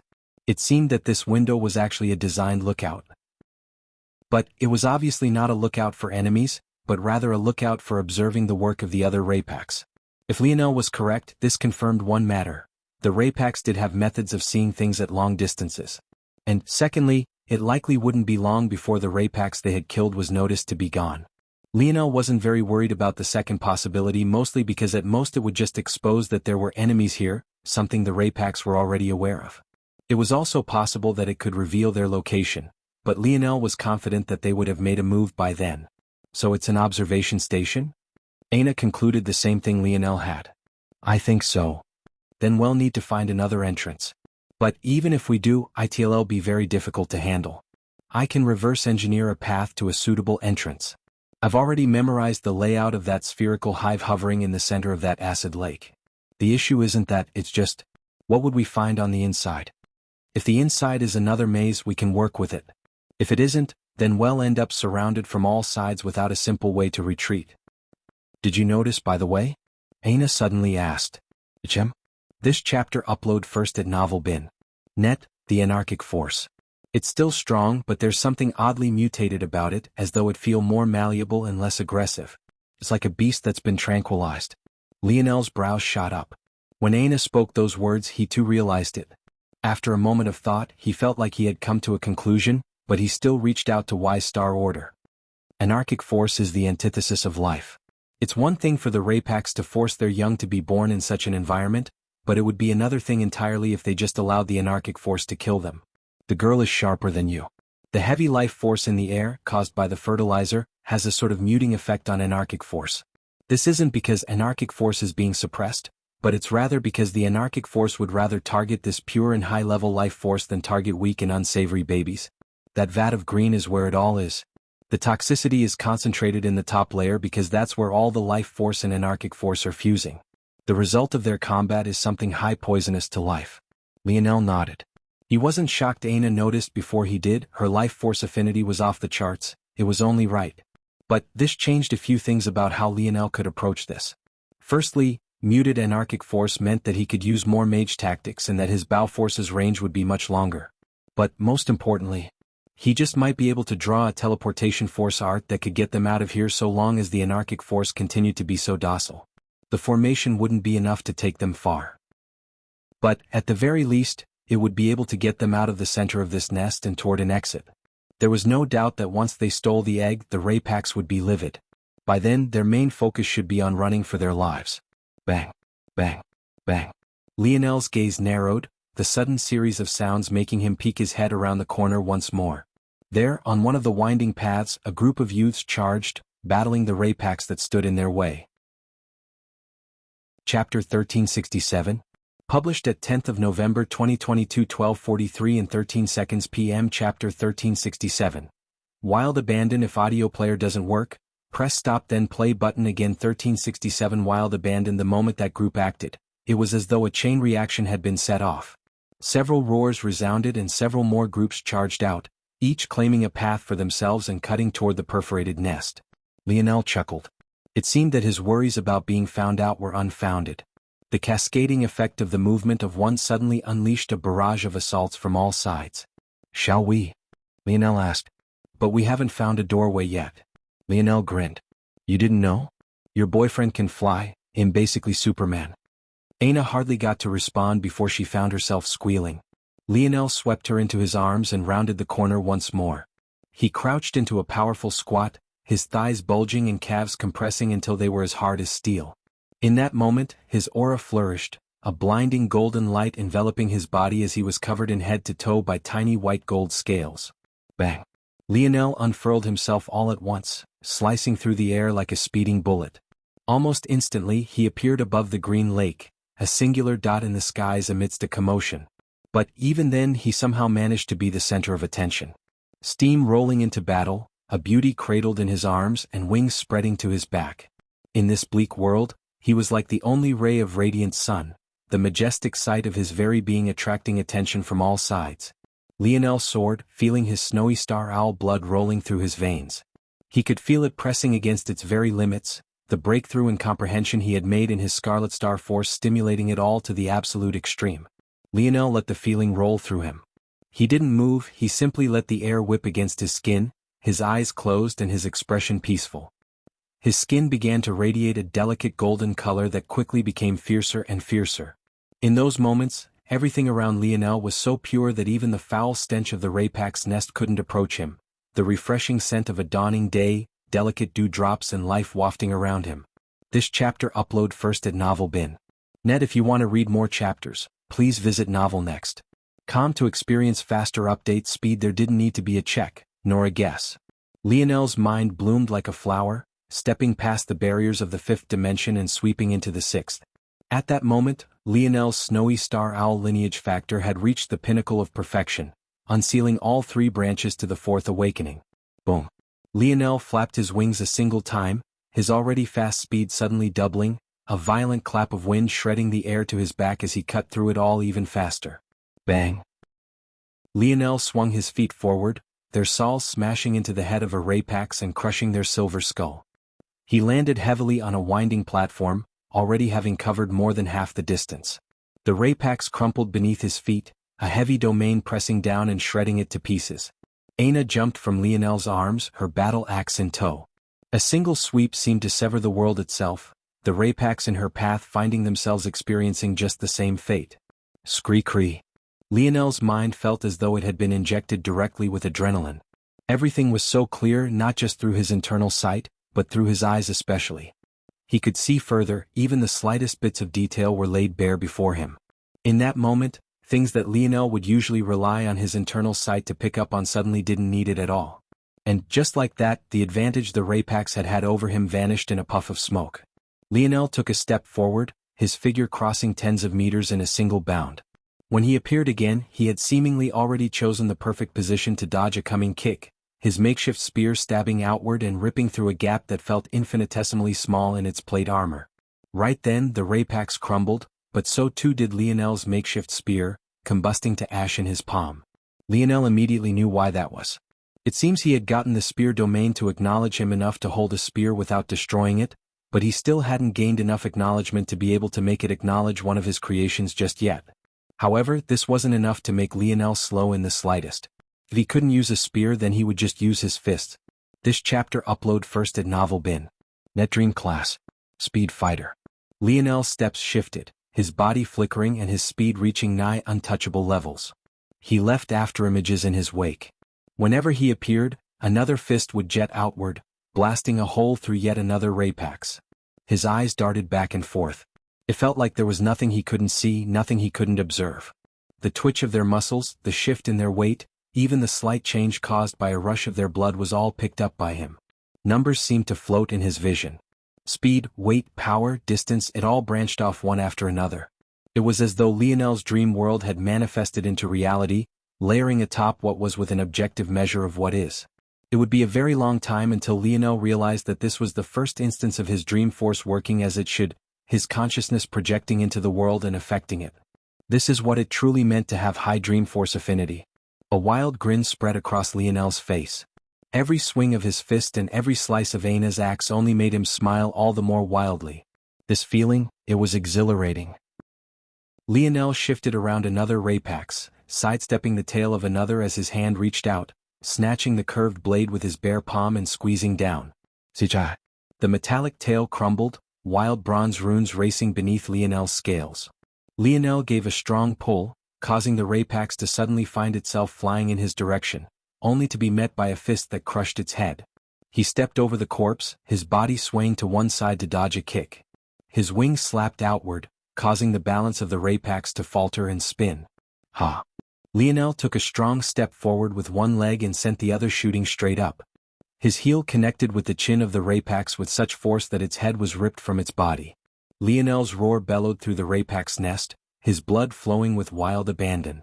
The novel will be updated first on this website. Come back and continue reading tomorrow, everyone.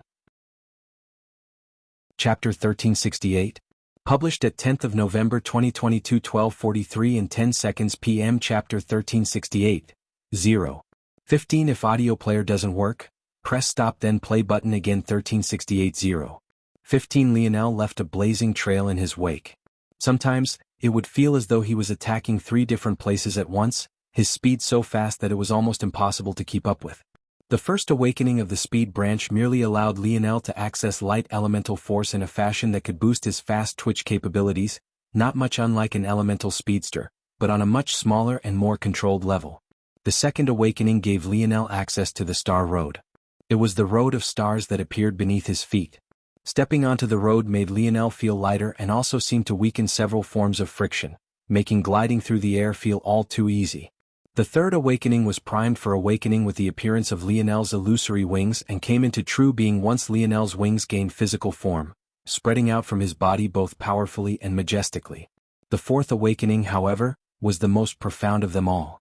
Lionel felt light force fuse with his very bones and flesh, suddenly making him feel as light as a feather.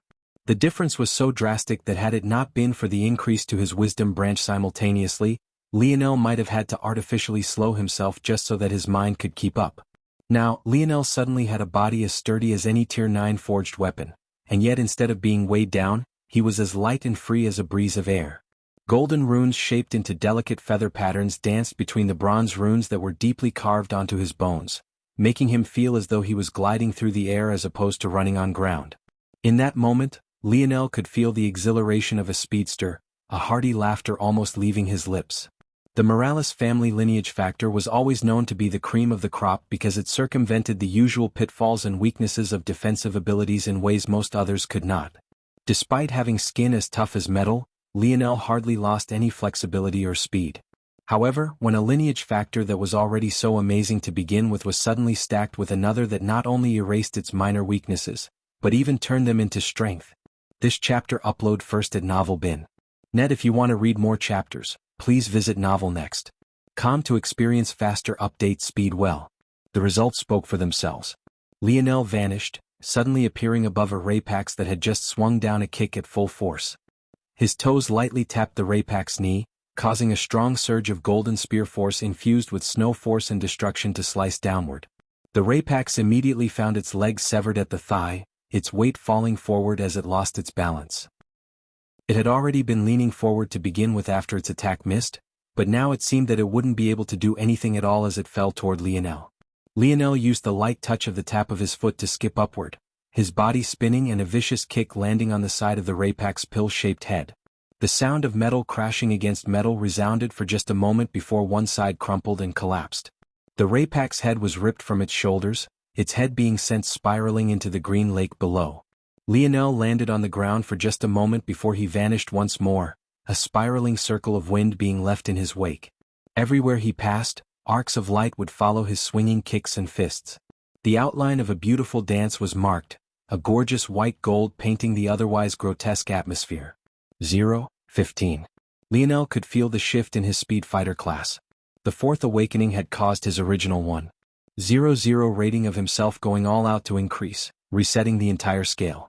However, even on this new scale, speed had become a relatively greater strength, causing his weakest class, which had sat at 0.07 just a moment ago, to more than double in efficiency.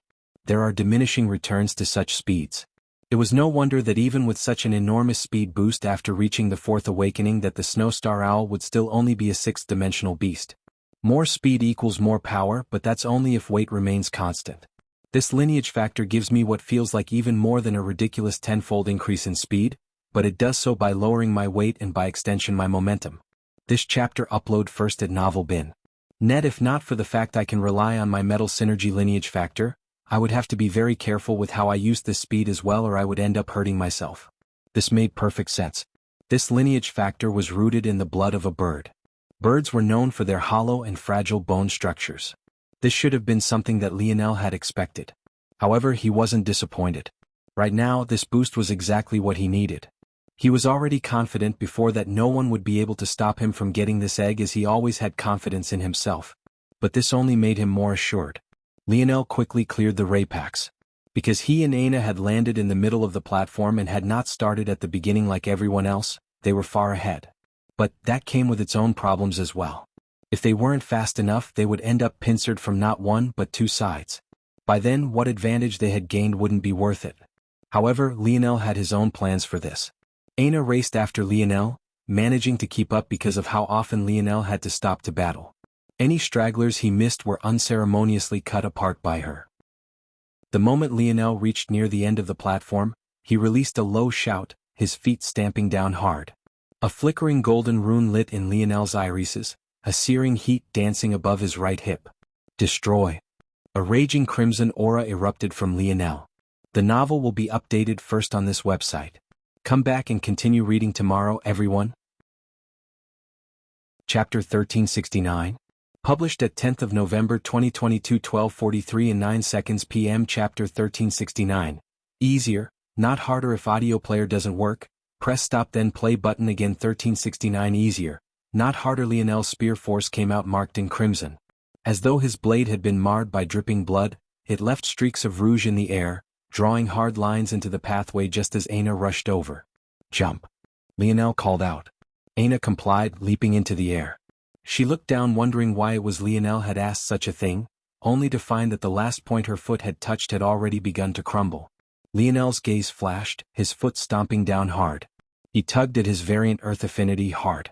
He knew well that manipulating Earth in a seventh-dimensional plane like this one was impossible. It was far too hard.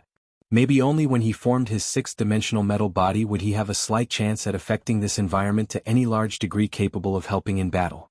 But, right now, Lionel didn't need a large change, he just needed a small nudge, just enough to get a chain reaction going. And that, he most definitely did. Bang, bang, bang, bang. The pathway crumbled. In one moment there was just a small section of cracks. In the next, there was an entire network of crumbling rocks, falling down in a rain that pelted the surface of the green lake below. Aina landed lightly to Lionel's side, her expression flickering. Even the most benign Earth in a seventh-dimensional world was probably stronger than even the most refined material of the fifth and even much of the sixth dimension. What Lionel had just done was no small feat. She looked to Lionel's side profile, only to find him breathing quite hard. "Are you okay?" Lionel turned back, facing the entrance to the perforated entrance. "I'm fine, just took a lot more out of me than I thought it would." Lionel took a deep breath, suddenly causing a large surge of force to rush toward him. With a thought, he flipped a palm to reveal a pure force crystal, feeling that it wasn't enough. This was among the batch that the golden-scaled koi fish had helped create. Even now, the little guy was still at work, which was excellent for Lionel because this was without a doubt one of the best ways to replenish oneself. This chapter upload first at Novel Bin. Net. If you want to read more chapters, please visit Novel Next. Com to experience faster update speed. Aina's lip twitched. "You," Lionel grinned. "I'm Superman and I'm filthy rich, aren't you very lucky?" Aina was speechless for a moment before she rolled her eyes. Wasn't he getting a little bit too cocky? "Let's go." There was already another surge of ray packs coming through, but now the two didn't have to worry about any coming from behind them, at least not for now. Up ahead, there was an entrance to the true center of the nest lay. That really did take a lot. The cost might not be worth it outside of very specific circumstances. Just now, Lionel had drawn the single rune he had comprehended. However, what he hadn't expected was the heftiness of the backlash resulting from drawing it without Scarlet Star Force. Well, maybe backlash wasn't the appropriate way to describe it, but the cost was definitely great. The rune seemed to dislike being drawn with other forces, even the somewhat compatible Radiant Force Lionel had ended up having to infuse his Spear Force with. Lionel could tell that if he had used Scarlet Star Force instead, he would have needed not even a fraction of the force he ended up using. But, because he didn't want to harm his body when they were in the beginning stages of such a dangerous mission, he had chosen this route instead. Luckily, everything worked out. But, he would need to keep this in mind for the future. Drawing the rune was the most effective way to stoke destruction, but the cost wasn't worth it if it wasn't done with Scarlet Star Force to begin with. But, that gave Lionel another scary realization. This meant that what he understood about his Scarlet Star Force was just the tip of the iceberg. There was actually room for it to get stronger. "Idiot. Don't you have a second innate node perfect for this?" Lionel's expression flickered as he fought through the last line of ray packs. "You mean? Comprehending a rune is supposed to make things easier, not harder on you, or else what would be the point in comprehending it at all? If things just got worse, then you might as well give up and wait for death." This chapter upload first at Novel Bin. Net. So it's not enough to use my innate node as is? No. One rune is far from enough to use the one inside you, but it is enough to use the smaller one with minimal effort. Do I need to implant it into myself? If that's what you needed to do, I would have already told you to do it. You can't. The moment that innate node enters your body, it'll be triggered into undergoing the same growth as the one you have right now. It was only growing so slowly in that other brat because it wasn't his innate node to begin with. Then how do I use it? This isn't rocket science, brat, just grab a hold of it and take control of it. Lionel's gaze glowed. His second innate node was only in the fourth dimension. However, it was precisely because of this that he could somewhat use it. He had been putting off finding a spiritual medium compatible with his comprehension of Camelot's magic system. In fact, he had concluded that the best medium was his very own body. However, what was more compatible with his own body than his very own innate node? Lionel split several minds to think about this matter as he and Aina burst through the final line, opening themselves up the true center of the nest, becoming the very first ones to step foot inside. What lay before them was another elaborate network of mazes, but this time, extrapolated into 3 dimensions. The obvious choice was to try to race to the center of this spherical maze, but Lionel's gaze sharpened, his dreamscape letting off an arc of lightning. Wise Star Order said that the Green Lake's true purpose is the accumulation of life force. The only reason for the toxicity is its interaction with anarchic force. If not for this, it would practically be a wellspring. That means that the destination isn't the center of this maze. It's the bottom. Lionel's gaze shifted downward. He could use his mind to map out this region and eventually find a path. Let's blast right through. Lionel's demeanor shifted, his heart rushing. Excitement bubbled up within him.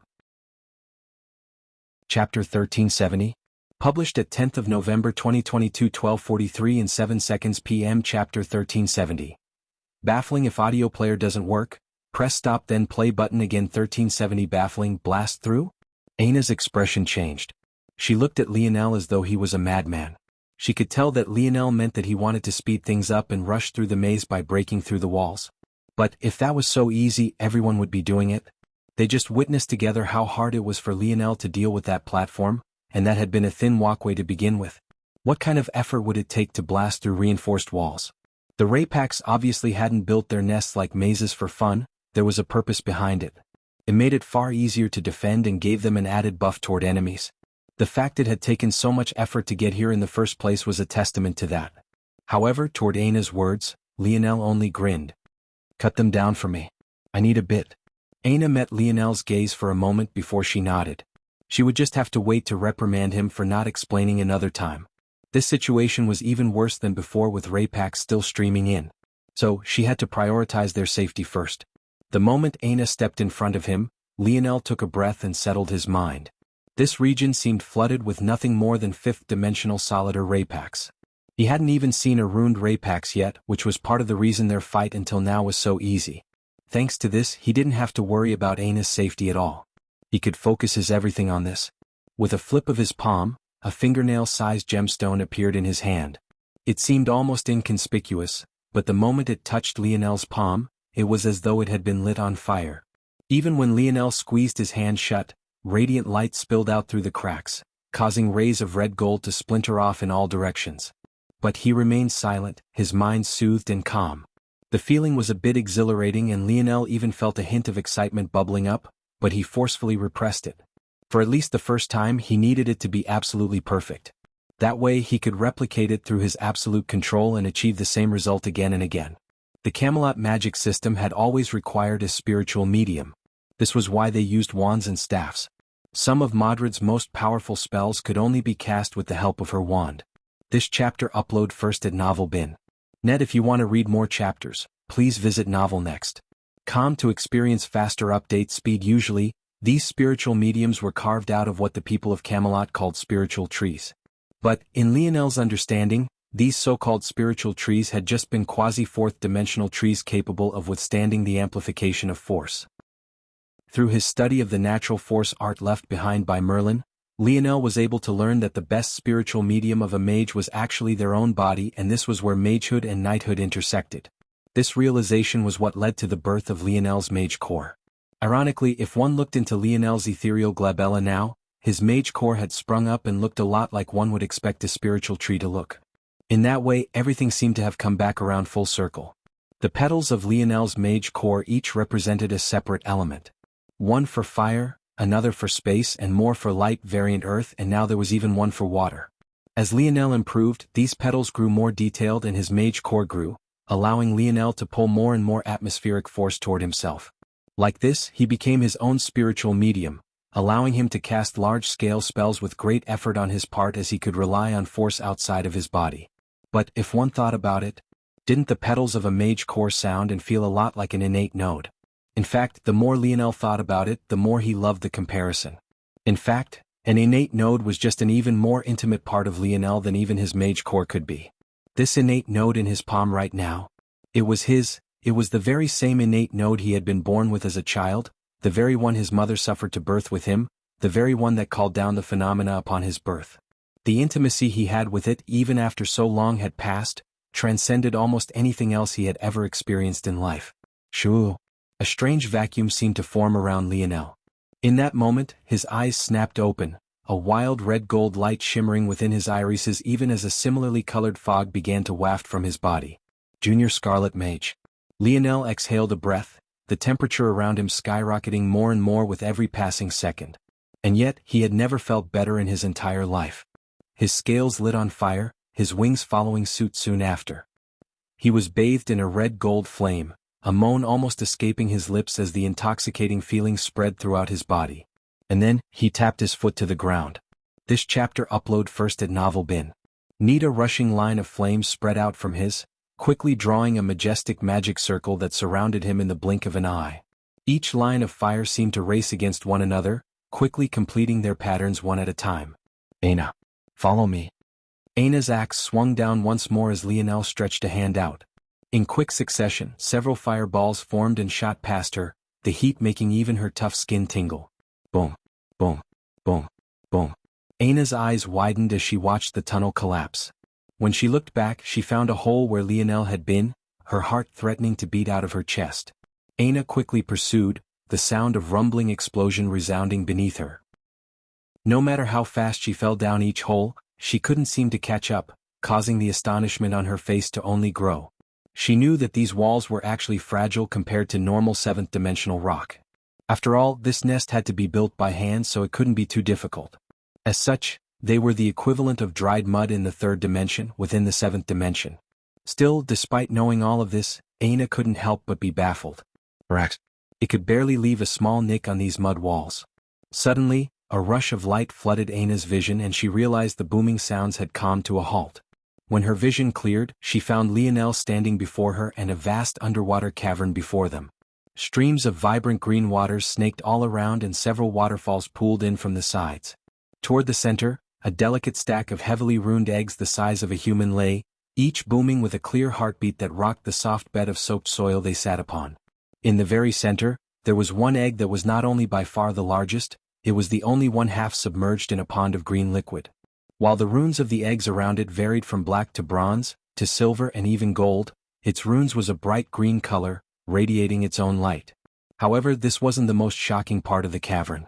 There was already a battle raging on and it seemed to have been going on for a while. A litter of Rapak's corpses lay, and at a single glance, it was easy to tell that each of them had been at the seventh dimension with only a rare few having been at the sixth. It was a deduction enough to leave one frozen in shock. Still battling several more Rapaks, a singular young man with simple black hair stood with nothing more than a sword in hand. When Lionel laid eyes on the young man, though, his expression went as cold as ice despite the star-like temperatures he was radiating. The Sword Deity. The novel will be updated first on this website. Come back and continue reading tomorrow, everyone. Chapter 1371. Published at 10th of November 2022 12:43 and 6 seconds p.m. Chapter 1371. Deliberate steps. If audio player doesn't work, press stop then play button again. 1371 Deliberate steps. Aina frowned. Looking toward Lionel's back, she could feel that something was off. However, she didn't know about what had happened between Lionel and Amory as she had already left before them. There didn't seem to be anything too drastically different about Lionel's expression, but she could just sense the shift. It wasn't really something she had ever felt from him before, at least not in such an obvious and large quantity. Her gaze turned back to Amory, her brows furrowing deeper. Someone had gotten here before them and by the looks of it, they had already been here for a long while, even to the point of fighting all of these Rapaks alone. The seventh-dimensional Rapaks that had fallen had clearly been severely weakened. However, even with that being the case, their strength was still beyond what normal sixth-dimensional existences could match. And yet, somehow, this singular young man had taken them all on without the slightest hint of help from others. Sixth dimension?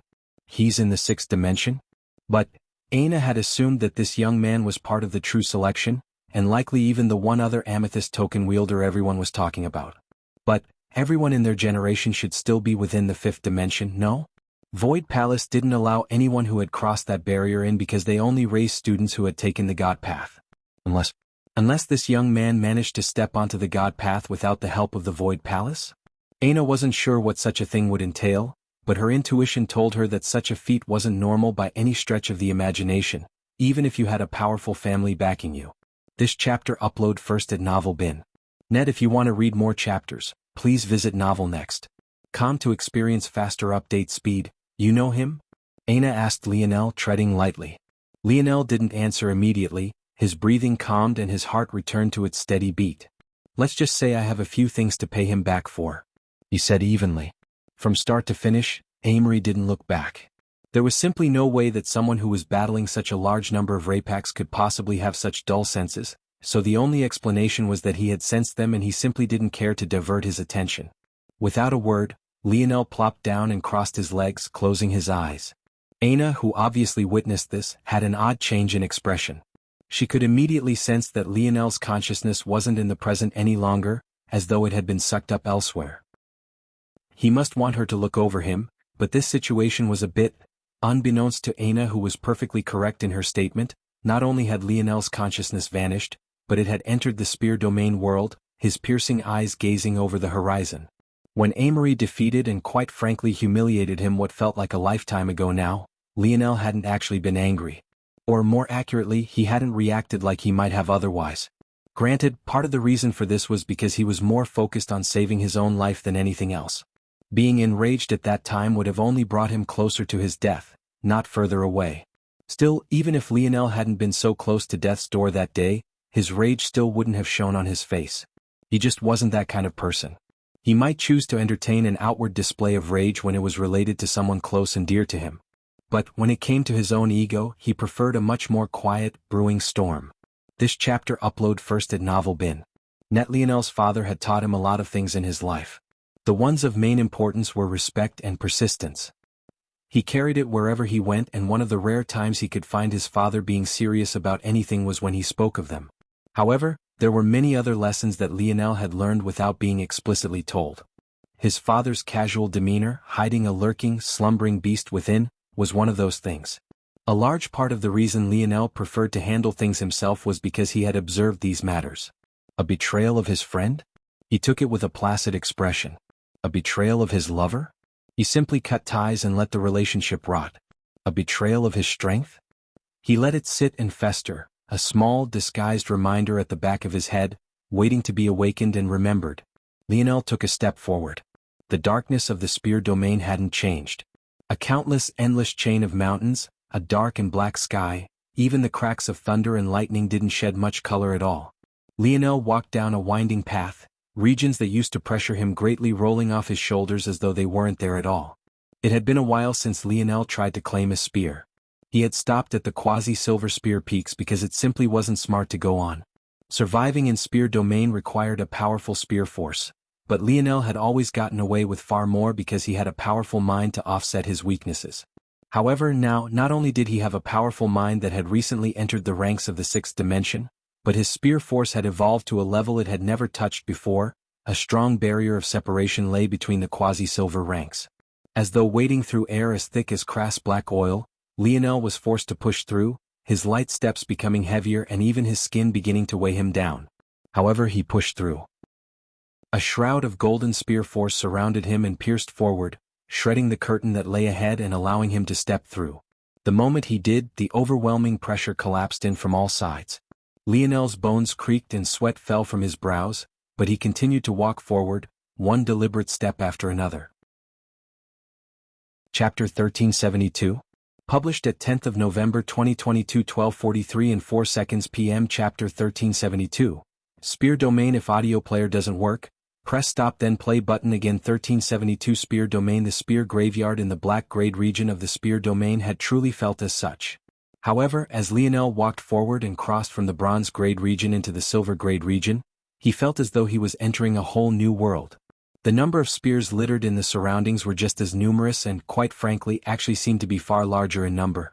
The bronze grade region had already been twice as large as the black grade region, and despite just stepping foot in the silver grade region, Lionel could feel that the scale was even larger, at least 10 times that of the bronze region. One would think that the more powerful the spears became, the less of them there would be. But the spear domain seemed to throw this logic out of the window, and Lionel felt that maybe, just for this case alone, it made sense. Lionel didn't know anything about the origins of the spear domain ring, but what he did know was that every spear here had been acknowledged by it. The spear domain wouldn't allow unworthy spears to enter its ranks. Just by this logic alone, it would make sense that those with access to higher quality spears would be the largest pool of powerhouses whose tales could be found inscribed here. It made Lionel think, though, what was he missing out on? If his logic was sound, then that would mean that the spears in the black and bronze regions were far more impressive for having made it so far. To take less and make more of what they had, the spearmen and women of those regions had to climb a far taller mountain. This chapter upload first at Novel Bin. Net. If you want to read more chapters, Please visit novel next. Calm to experience faster update speed. The thought made Lionel wonder if he was missing out on the best experiences the spear domain had to offer. Ever since he claimed his first spear peak, he had been treating the spears at the bottom of the hills as mere stepping stones. He only observed them for long enough to grasp their essence and bolster his understanding of the domain that ruled over them all. Lionel took another heavy step forward, his chest heaving. In the future he would definitely have to observe the spear domain for longer and see if there was anything he had skipped over and missed. He would also definitely have to ask Wise Star Order about what he might or might not know about it. But for now, he needed a quasi-gold spear. Lionel didn't just want to beat Amory, he wanted to defeat him with a spear. Whether that was realistic or not, he didn't know. And for now he didn't care. Back then Amory had tried to take his spear domain ring away.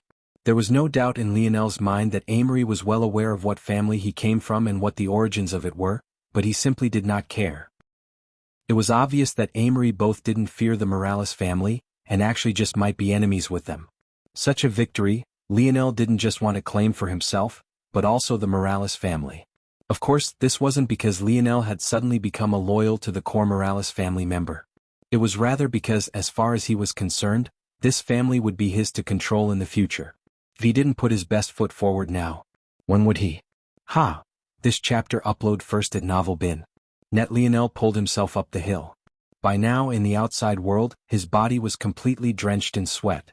A worried Aina watched on, but there was nothing that she could do. She had to protect Lionel from the front.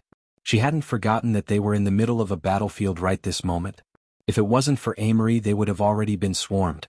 But it was clear from Lionel's reaction that Amory was most definitely not an ally.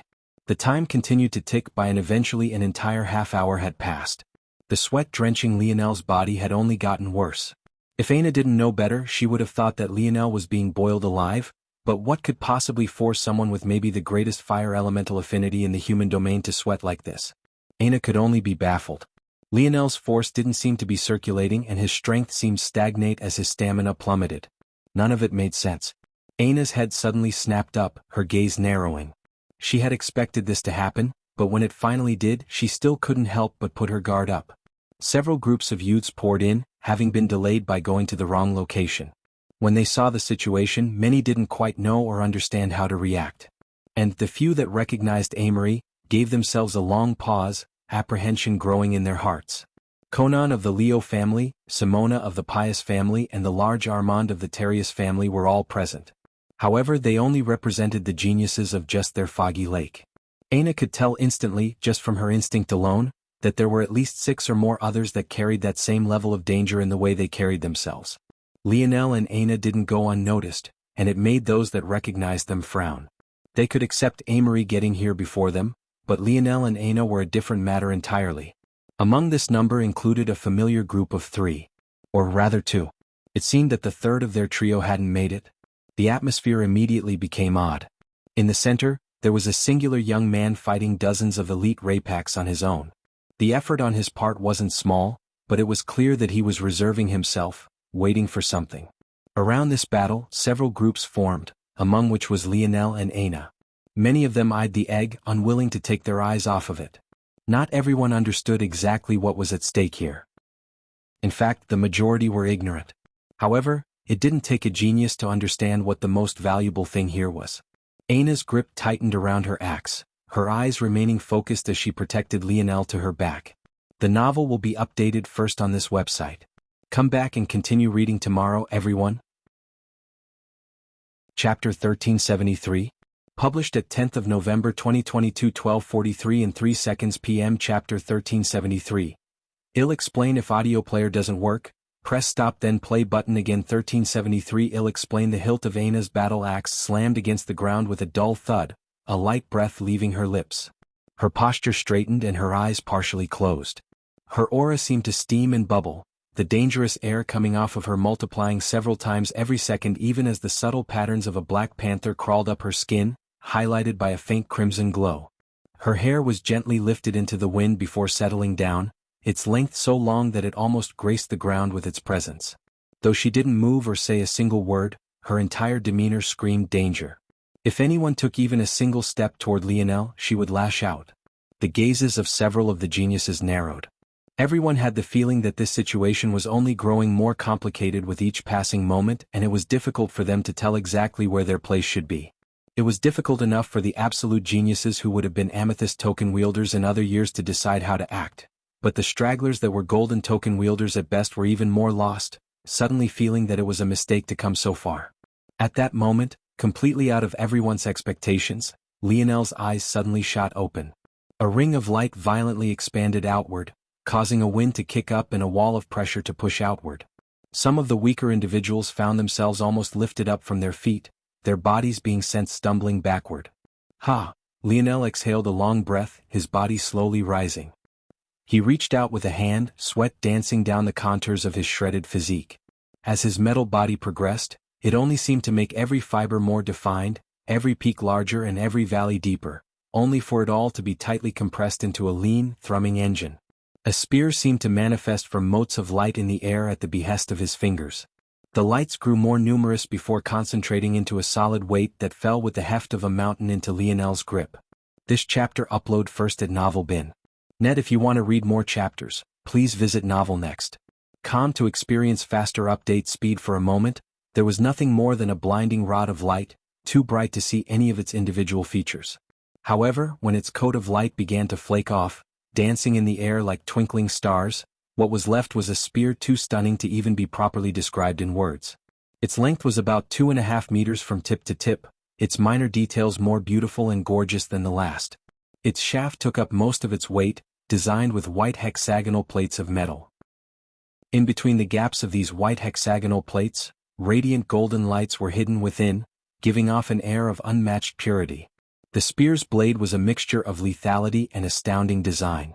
It had the shape of a harpoon, one side of its blade edge being as flat and smooth as a sword's edge and the other forming 3 menacing curves that looked like a shark's teeth. The blade was almost 2 feet long alone and was a blinding golden color. Sometimes it would appear to be as solid as a finely worked piece of metal, and at other times it would appear as intangible as light itself, dancing between the two dichotomies with a deft ease. Lionel's grip tightened, his arm flexing as he casually swept his spear to the side in an elegant arc bang. The ground was sliced in two and immediately lifted beneath the wind pressure alone, a slab of rock rising up and crash into an opposing wall. The spear made the seventh-dimensional terrain look like nothing more than Play-Doh, its prowess shining through with a healthy arrogance. Lionel's free palm still held onto his original innate node.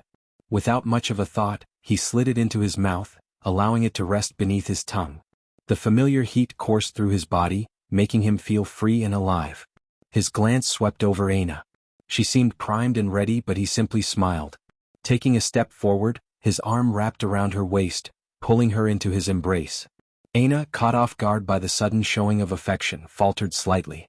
Something about Lionel's sweat after so long consuming cleansing waters every day was particularly refreshing and almost oppressively masculine. It was the kind of smell that left her eyes a bit hazy without her knowledge. This chapter upload first at Novel Bin. Net. You like when I explain what I want to do, right? Aina looked up and toward Lionel's side profile, her gaze suddenly blinking expectantly. Then I'll tell you. Lionel's grin only widened with every passing second. He swept his gaze over the growing number of groups before his gaze landed on Amory. You see that guy over there? He pointed with his spear. Before we leave this nest today, I'm going to kick his ass. But you see, it's kind of unfair and I'm not a fan of giving my enemies excuses. So, first, I drained most of my stamina claiming this quasi-gold spear. Lionel's gaze shifted from Amory's back, rolling through the crowd of people once more, his voice being the only sound amidst the battle cries and clashes of the Rapax and Amory. But I don't think that's enough, honestly. I've also heard that there are a lot of people who think my amethyst token shouldn't be in my hands. Lionel released his grip on Aina, taking slow steps forward. His palm flipped over, an amethyst token appearing within. With a flick of his thumb, the token barreled forth before being firmly stuck in the ceiling above Lionel's head, unmoving. So, I thought that I would deal with that first. At that moment, Lionel's eyes locked onto Armand. The image of the latter's disdain due to his bloodline's reaction was still seared into his memory. Since that moment, he had had every intention of defeating this person using the Luxnix family's lineage factor. I don't really care if you all come together or one by one. Either way, you'll fall beneath my blade first. Chapter 1374. Published at 10th of November 2022 12:43 and 1 second p.m. Chapter 1374. Monster and Beast Skin. If audio player doesn't work, press stop then play button again. 1374. Monster and Beast Skin. A stunned sort of silence gripped the young geniuses, their eyes suddenly all focusing on the amethyst token vibrating in the ceiling. They had never thought that such a thing would happen, let alone in this sort of situation. Author's note: big boo-boo on my part. I keep saying Armand is part of the Terrius family, but he's actually part of the Tor family. This is an important distinction you guys will learn about in the future. Sorry for the continuity error. Armand's eyes narrowed, his bare torso rippling with strength. Lionel was only just over 2 meters tall, but he stood at 2.5 meters, making the difference between them more than just a single head. With the 2 enormous axes by his side, one to each palm, he looked to be a giant. In that moment, a figure suddenly flickered and vanished, their speed so blindingly fast that it was almost impossible to track with the naked eye. Their body seemed to lengthen into a thin string, their body breaking the laws of physics and reaching warp speeds. Even if one tried to blink during their movement, completing the action wouldn't have been possible. The knife appeared before Lionel's neck almost the instant after the figure moved. The blade shot through the air, its speed whipping by Lionel. When it finally came to a halt, the figure that had wielded it had already passed Lionel, also coming to a stop. The sight of a young man drenched in black and red came into view. His body was lanky to an extreme but filled with a lean sort of explosive power. They weren't too tall, but they weren't too short either. Everything about them seemed to scream power. However, you're slow.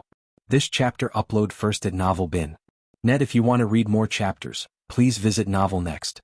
Com to experience faster update speed. Lionel's words drifted into his ears. The young man's gaze shifted from empty space to his blade, only to realize that there wasn't the slightest hint of blood on it. When he looked back toward Lionel, he found that the latter had moved just half a foot to the right at a completely unknown time to him, just enough to dodge the blade by what would have been nothing more than a hair's breadth. At that moment, a strong stomp shook the earth and caused the connecting rivers and waterfalls of green to ripple outward. Armand took another heavy stomp forward, causing a second quake to ripple outward. By the time he primed himself for a third, he was already in a charge, his tall, lumbering figure building up a deathly sort of momentum.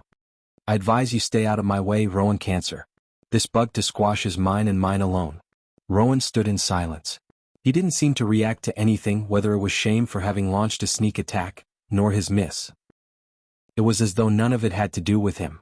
But he continued to stare at the blade without a single word. To insult the Tor family will be the last thing you ever do. Lionel didn't respond. It seemed that this man took pointing a spear toward him as an insult. But that was fine by him. Today he had a few points to prove. On the outskirts of the battlefield, within a group, a young man chuckled. All this fighting when there are 2 beauty amongst beauties here. I really don't know which one to choose. Choices. The gaze of the young flickered back and forth between Aina and Simona, truly unable to decide which one to linger upon more. He had a feeling that this sort of matter would be dragged on for a very long time. And, judging by the situation, everyone was waiting for an opportunity to snag the biggest prize.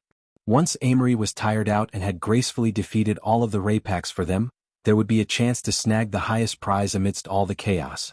As far as he was concerned, fighting now would be nothing more than a stroke of the ego. It would waste his time, his stamina, and ruin whatever timing he had. Chasing beauties, however, that was a very different matter. He, John Verg, could always make time to chase women. His mouth would never run out stamina, whether it was for talking or other things. This chapter upload first at Novel Bin. Netbang. John looked back from getting his fill, only for his pupils to constrict. A very familiar figure slid along the ground, their heavy body grinding to a halt at his feet. Armand's hands trembled, flames licking at his arms that threatened to burn them to ash. John looked up from Armand to lock gazes with Lionel. Even without the latter saying a word, the warning seemed to be clear. Watch where you're looking. Even while in the midst of battle, it seemed Lionel was well aware of his surroundings. Maybe far too aware. Armand slowly stood from the ground, his pupils constricting as he looked at the state of his forearms. For now, these injuries were only superficial and at most skin deep, something that wasn't a problem for a warrior on his level. However, there was something about these flames that instilled a deep fear within him. If it wasn't for his own force eventually countering it, he felt that he could have already been burnt to ash. Scarlet Star Force. The words Armand spoke seemed to cause the atmosphere to freeze once more. Even Amory, who had yet to turn back to face even a single one of them, had a slight pause in his movements.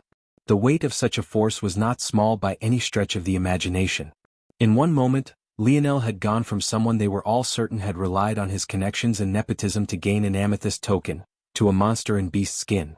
The fiery light danced along Lionel's skin, making him look like a Roman god bathed in ambrosia. A steam wafted from his spear, the temperature around him skyrocketing. "Is that it?" he asked lightly. "If this is all my generation has to offer, don't you think it would just be better if you all follow me instead?" Lionel grinned. Chapter 1375. Published at 10th of November 2022 12:42 and 59 seconds p.m. Chapter 1375. Shadows on the other side. If audio player doesn't work, press stop then play button again. 1375. Shadows on the other side. Lionel, with an ability to use his Scarlet Star Force, even at just the 4th dimensional level, was like giving wings to a tiger.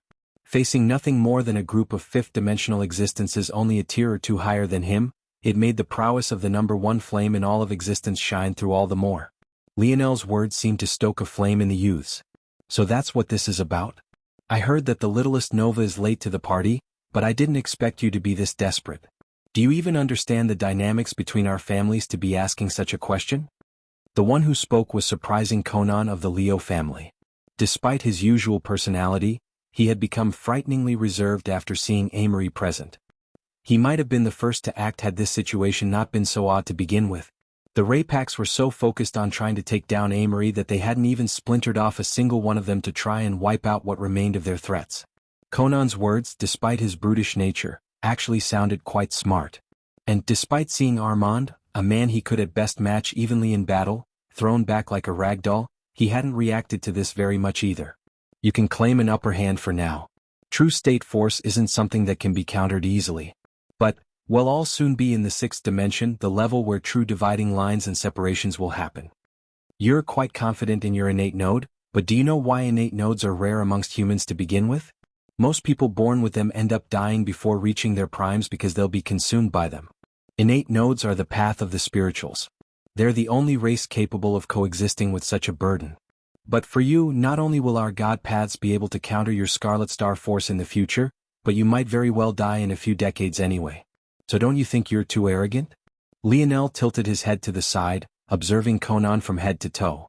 He found it somewhat amusing that the man wearing radiant white gold-plated armor was the one calling him out for being too arrogant. It was even funnier because he could feel something quite similar to his king's might coming off of Conan, making him quite sensitive to just how prideful this young man was. This chapter upload first at Novel Bin. Net. If you want to read more chapters, please visit Novel Next. Com to experience faster update speed. That said, Conan was right about one thing he said. Lionel didn't know the dynamics between the families. For all he knew, asking this of these youths was asking them to betray some ties they had already formed or in the worst of cases, betray their family themselves. However, that wasn't what Lionel had meant. "I think you've misunderstood me. When I said to follow me, I meant in my shadow.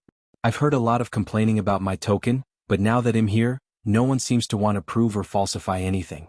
I'm just disappointed. As for what you have to say about my innate node..." Lionel's smile faded. "Don't assign limits you to do to yourself to me."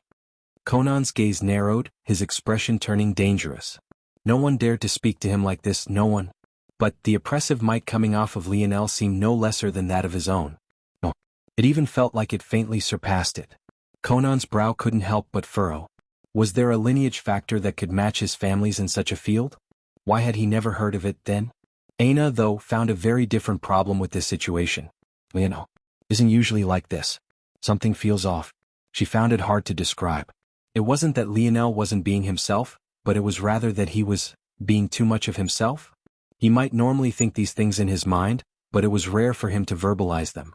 Everything from how he started this matter to how he ended it felt weird.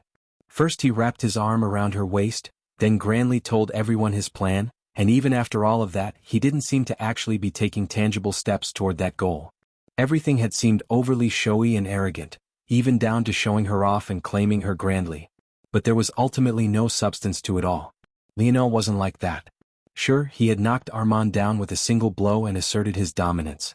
But the Lionel she knew was less of a talker and much more a doer. He preferred to show his arrogance through actions rather than words. If he could do something quicker by punching, he wouldn't bother wagging his tongue. And, when it came to matters related to her, he was especially sensitive. Aina had definitely noticed John's looks.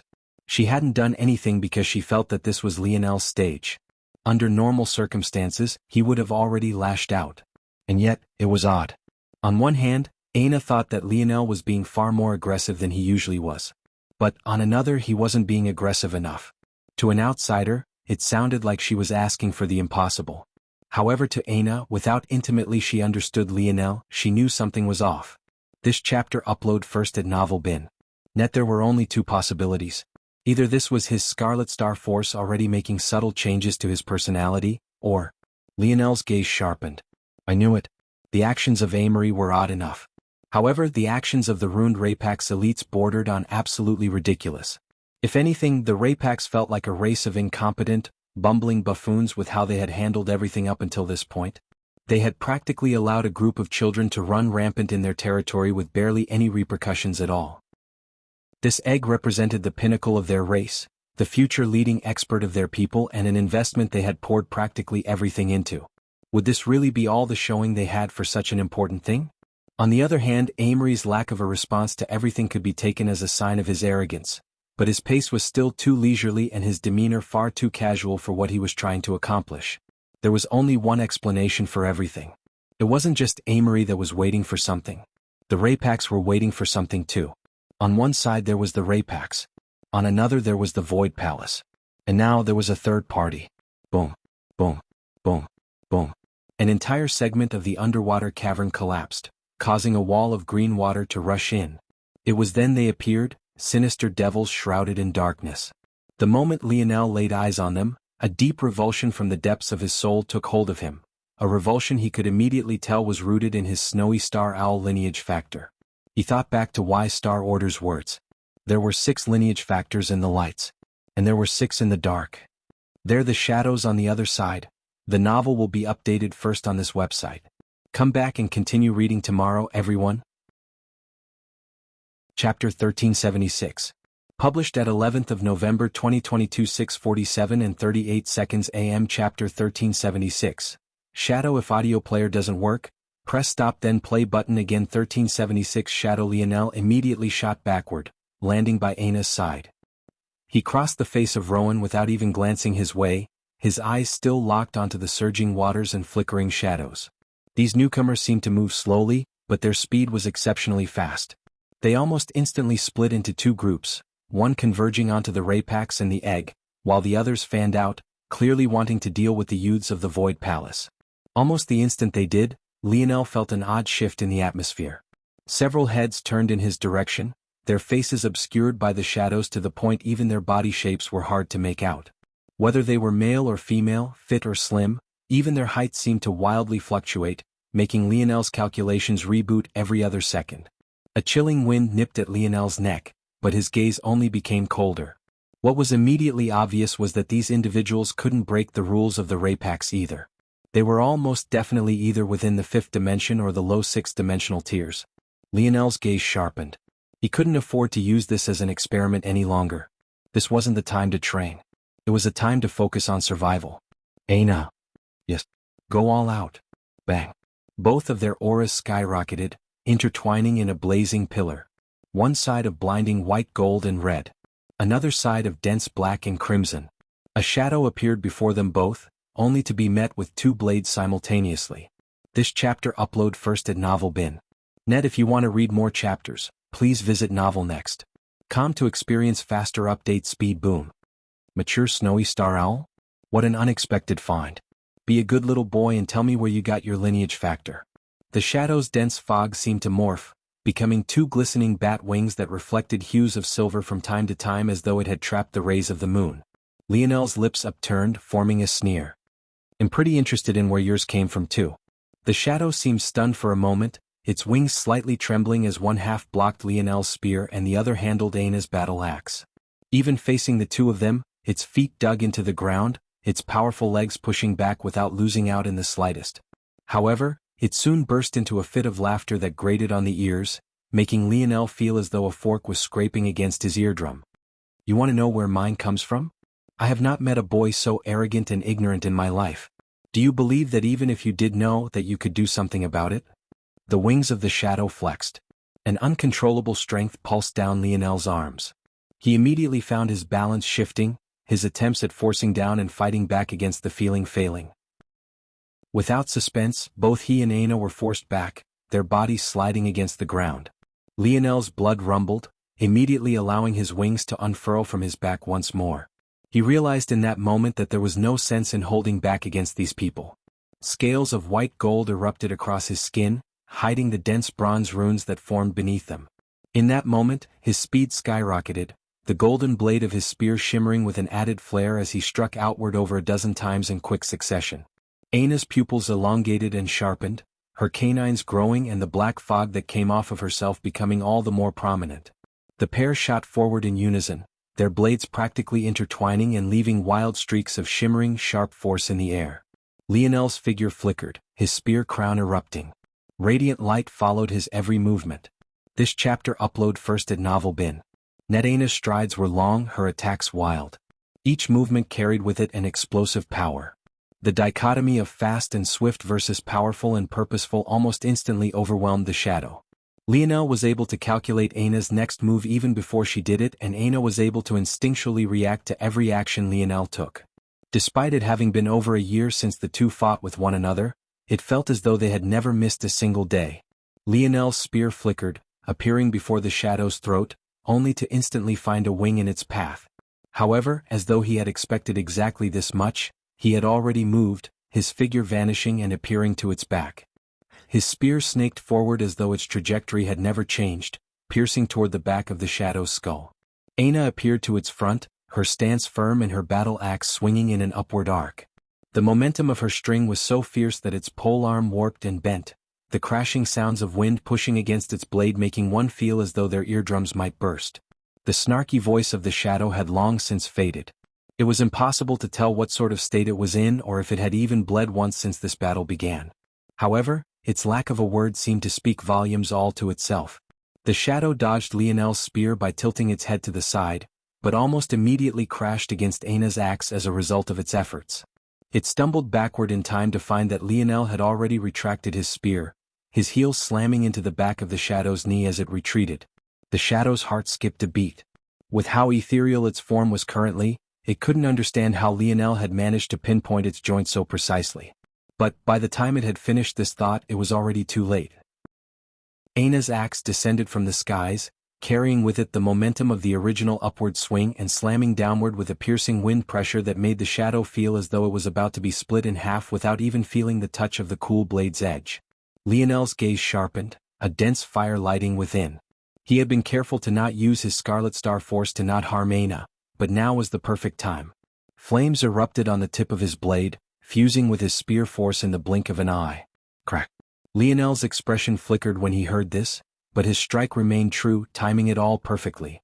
Their teamwork was simply too seamless. However, at that moment his eyes widened. Retreat. Chapter 1377. Published at 11th of November 2022 6:47 and 37 seconds AM. Chapter 1377. Tell me if audio player doesn't work? Press stop then play button again. 1377. Tell me. Aina didn't need a second warning. Her gaze flickered, her muscles reacting on instinct. Her mind flashed back to the flick of Lionel's father's finger. A single action changed the trajectory of an attack that had her everything behind it with what was seemingly minimal effort. The key wasn't to try to reverse everything at once, but rather to apply pressure in a new, easier direction. Well, maybe this was how Lionel would have broken things down. But to Aina, she only needed to see it once and it was already seamlessly incorporated into her battle style. She didn't need to think, she only needed to react. Her AXS arc shifted only the slightest bit, missing its intended target and swinging down and back. In one smooth motion, all of her forward momentum was suddenly pushed in a new direction, sending her body retreating even faster than it had been coming forward. Aina's pupils constricted as a palm enveloped by shadows and darkness just barely missed her chest. If she was just a moment slower, the result would have been devastating. At that moment, a strong wall of wind slammed against Aina's body. But this wind wasn't from the palm, but was rather from a flap of Lionel's wings that had just reached her. Her backward momentum shot up, causing the palm that had still been pursuing her to fall out of range, coming to a halt. Aina immediately recovered, shifting the momentum of her battle axe once again and crossing it before her chest. Her grasp on impetus and motion seemed to have touched an otherworldly level, seamlessly loosening all of the pressure she felt from sudden changes in movement. Still, her heartbeat couldn't help but slow to a crawl, each individual pump becoming more and more powerful. Right then, that attack had come out of nowhere. She would have been a step late in reacting if not for Lionel, something that was shocking to her. It was clear that this individual had tried to get rid of her first and quickly. While Aina was sure that she would have managed to come out without dying, there was no doubt that she would have been injured, maybe even heavily. This chapter upload first at Novel Bin. Net. If you want to read more chapters, please visit Novel Next. To experience faster update speed. Just like that, Lionel and Aina found themselves separated by a few dozen meters, there now being two shadows in between them instead of one, the second seemingly having appeared from thin air. However, Lionel knew better. They hadn't appeared out of nowhere, they had folded space. It was yet another Shadow Sovereign, a third one had appeared. They're a Shadow Sovereign. Be careful, Lionel said, pushing his senses to the absolute maximum. He almost hadn't noticed the change. Luckily, ever since he ran into the Umbra family, Lionel had a habit of not only scanning regions, but also checking for shifts in force concentration, a task he assigned to one of his many split minds. The Umbra family had a strong concealment ability that was difficult to detect. The only method was by checking for the shift in dark elemental force concentration. Just then, Lionel had sensed a random and sharp spike which made him realize that there was something wrong. He chose to retreat first and not get greedy. How do you detect them? Aina asked. Feel for dark elemental force. Lionel responded, using his internal sight this time. Though he wasn't sure if there was a way for Shadow Sovereigns to hide their tracks, but he would rather not let an enemy know that they had to do so. This way they'd still have a leg up. With just a short exchange, Aina understood. Her dark elemental affinity was high to begin with, this wouldn't be a problem. She wouldn't need Lionel's sharp senses to sense it. After being told once, that was all she needed. The second shadow slowly retracted their palm. It was impossible to see their face, but Lionel still felt uneasy to the point he felt that it was too optimistic to believe that it currently had a surprised expression. The second shadow was far more of a problem. In the short lull, Lionel quickly scanned the battlefield. He realized that the number of shadows wasn't enough to overwhelm them, but they were extraordinarily powerful. If not for Lionel and Aina working together to defeat the first shadow, it would have taken either one of them far more effort. Their battle prowess fighting together was greater than the sum of their individual strengths, something Aina would most definitely remind Lionel of at a future date. Even while being outnumbered, the momentum of the battlefield had taken a large swing. In fact, many youths from the Void Palace had already fallen, never to rise again. Their numbers had already been cut by a fifth, and it was only getting worse with each passing second. This chapter upload first at Novel Bin. Netto make matters worse, the flood of water the shadows had allowed in was slowly overwhelming the land. Lionel could already feel the moisture at his feet and maybe soon they'd all be wading in it. Things were fine for now because this water was filled with life force and could actually be greatly beneficial if they saved and stored it away. However, what about when the anarchic force poison layer began to flood inward as well? That level of toxicity wasn't anything they could combat alone. Even Lionel wasn't sure if he would be alright. Get up. The second shadow spoke to the first, a harsh disdain in their voice. The first shadow was the only one to have come so close to losing their life so quickly. Despite its usual snarkiness, the first shadow didn't say a word as it complied. This kid, I'm aware. Go support the others. All the information he has will soon be mine. We don't have a lot of time before the Raypaks try to close the cage of this trap they think they've sprung on us. Yes. The first shadow flickered and vanished, its wings only needing to flap once to take it across the battlefield and toward its target. The palms of the remaining shadow flipped over, revealing two slender shadowy swords. It turned toward Lionel, its head seeming to tilt. Why don't you tell me where the lineage tablet is? Chapter 1378, published at 11th of November 2022 6:47 and 36 seconds AM. Chapter 1378. Counter: if audio player doesn't work, press stop then play button again. 1378 counter. Lionel's gaze narrowed. Of all the things he could have expected to happen, this was the last. He didn't think that just existing would end with such people on his tail. He couldn't help but wonder how it was the Luxniks had remained safe for so long. From what Lionel could tell, these shadows definitely came from an organization far more powerful than what the Luxniks could hope to match. Lionel exhaled a light breath. The obvious conclusion was that this was thanks to Wise Star Order. The old man had remained silent even up until this point, despite the fact Lionel was quite certain he was paying attention to the current situation. It suddenly felt obvious to Lionel that the old man had more reasons for forcing the Luxniks to lay low for 3 generations than he was letting on. However, Lionel had absolutely no intention of selling out a family he planned on taking over personally very soon. And even if he hadn't had such intentions, exposing them would put his mother, grandmother and cousin in harm's way. If they wanted such information from him, they would have to try harder than this. Lionel's body relaxed. The toned outline of his scale-covered body seemed to lengthen somewhat, his tense muscles loosening. Almost the moment he did, spiraling flames seemed to erupt around him as though this was simply his most natural state. I've never fought a Shadow Sovereign before, how about you enlighten me? This chapter upload first at Novel Bin. Net, if you want to read more chapters, please visit Novel Next. To experience faster update speed. The shadow didn't respond. Instead it flickered and vanished. This time, however, this wasn't an illusion of speed. Lionel could almost impose the image of Little Black Star onto this person. Whether it was vanishing in a puff of black smoke, walking through the air, or the heavy domain that almost instantly sunk around Lionel, it was all the same. Blood shot up from Lionel's chest, a line being drawn from the middle of his torso up and out his collarbone. The strike was fierce and swift, leaving him almost no room to maneuver. However, it was also shallow. The shadow seemed taken off guard that Lionel hadn't even tried to dodge, but was even more shocked by the fact that their blade hadn't sliced him in two. Unfortunately, as shocked as it might have been about these two things, the spear running through its chest was without a doubt the highest priority. Bang! A surging tide of Scarlet Star force tore a path out of the shadow's body. Lionel's gaze narrowed. But, almost in directly opposing fashion, a sneer spread across his face. He had spent every day of the last several years of his life with a Shadow Sovereign by his side. Not just this, but his mind was connected with one. Seeing this sneer, the shadow, who had just been preparing to attack again even with a spear running through its chest, immediately chose to retreat instead. However, under what was the astonished gazes of many spectators, Lionel rushed forward to match its backward momentum. The shadow darted from the left and right, shooting in the skies and even rushing back down to the ground. But, as though he could read the future, Lionel matched it beat for beat, his spear still running through its chest. As expected, the shadow had gone incorporeal, much like Little Black Star could.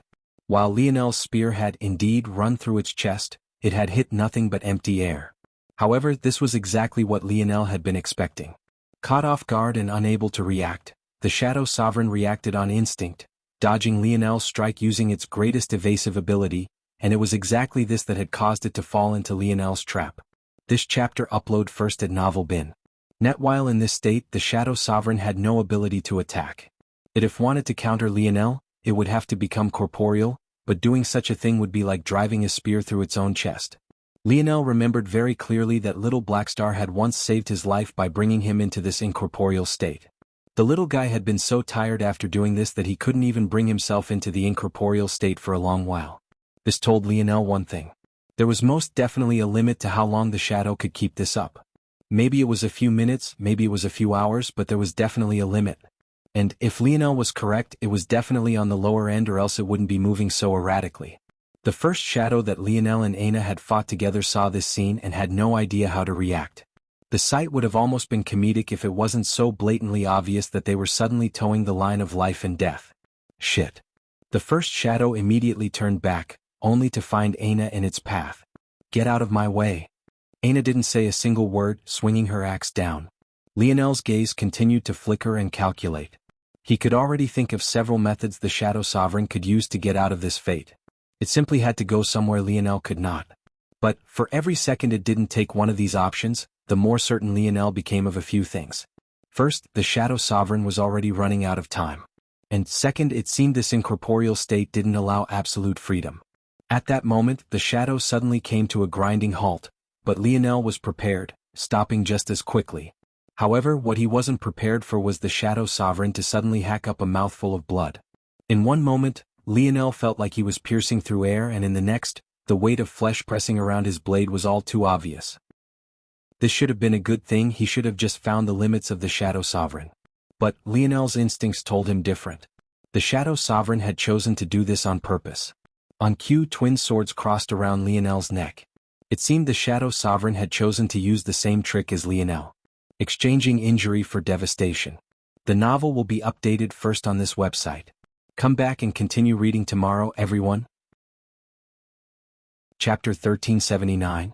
Published at 11th of November 2022, 6:48 and 23 seconds AM. Chapter 1379. If audio player doesn't work, press stop then play button again. Chapter 1379. Yin Yang. At that moment, hanging on the verge of life and death, a twin pair of swords ready to sever his head from his neck, Lionel was calmer than he had ever been. In fact, he was frighteningly so, to the point one would have thought that he was watching a movie play out before him rather than experiencing this himself. But the difference was that even while watching a movie, an observer would have shown more of an expression than he did. In that instant, his irises flashed with a pair of golden red runes, his hidden bronze runes suddenly becoming lit ablaze as a crimson light raced across them and up his neck. Clang. This time Lionel was certain. Even without being able to see its face, he knew for a fact that its expression had been warped in shock. The twin pair of swords clanged against Lionel's neck as though they were meeting two sides of a steel wall. All of the force that had once coated them crumbled, being destroyed by an odd force field that filled one with an impending sense of danger. Who said destruction could only be used for offense? Lionel's spear ripped upward, slicing through the Shadow's body.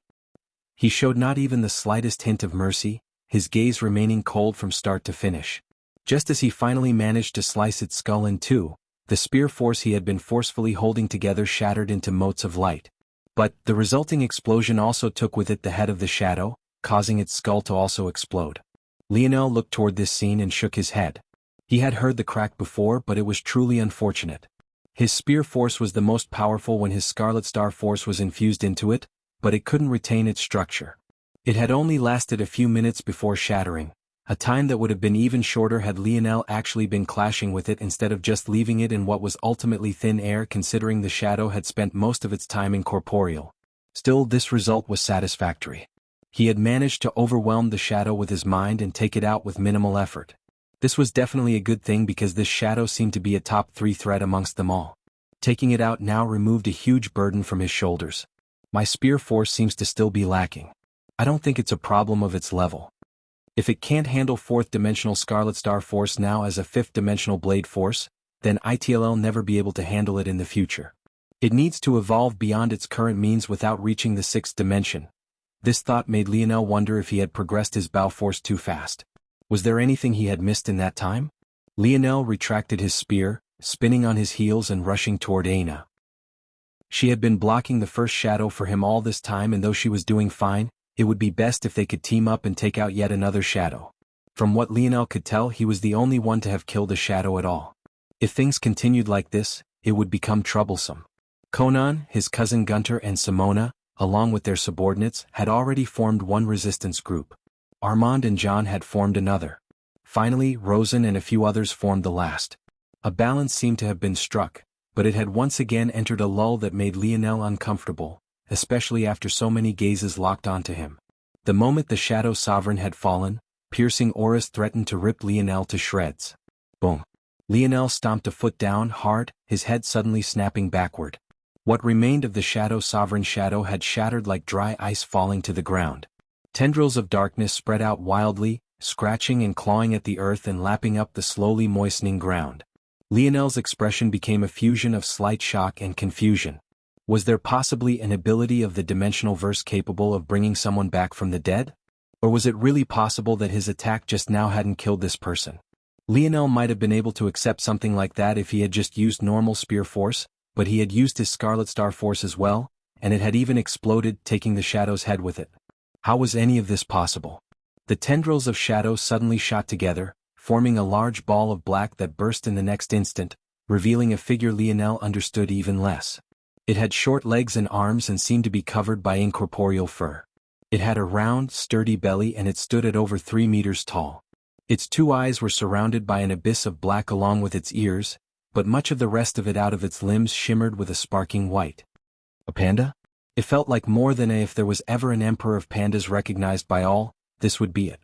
This creature felt almost too majestic, to the point that Lionel almost mistook it for being real for just a moment. He could tell that this was just an illusory, it didn't have a tangible form. In fact, it was a lot like his beast constructs when he used the Luxnix family force arts. The Luxnix force arts and much of their techniques should come from the bronze tablet. Are these things related? Lionel's pupils constricted. The shimmering white fur of the glowed brighter and brighter, the moistness of the ground suddenly vanishing as it was all swallowed. It was clear that the Shadow Sovereign was using this to heal itself. But that wasn't the problem. Lionel had already accounted for this possibility, but the injuries he had left behind should have been far too devastating to even think of doing something like this. Yin-Yang Domain. The oppression of the shadow domain around Lionel suddenly increased by tenfold. Chapter 1380? Published at 21st of November 2022 9:47 and 25 seconds AM. Chapter 1380. Realization: if audio player doesn't work, press stop then play button again. 1380 Realization. Lionel's expression changed. It wasn't because of the pressure, but rather because he felt as though his control over the light element had practically just vanished. To make matters worse, that extended to his Scarlet Star Force as well, leaving him baffled. The majestic panda swung a paw. It was a simple action with hardly any effort put behind it, and yet it almost instantly felt as though the entire world was falling onto him from above. Shit. Lionel dove out of the way, his wings flapping once when he was already out of the way. Boom. The entire cavern quaked, the location where Lionel had just been standing suddenly gaining a paw print that was easily a meter deep. Lionel's expression flickered.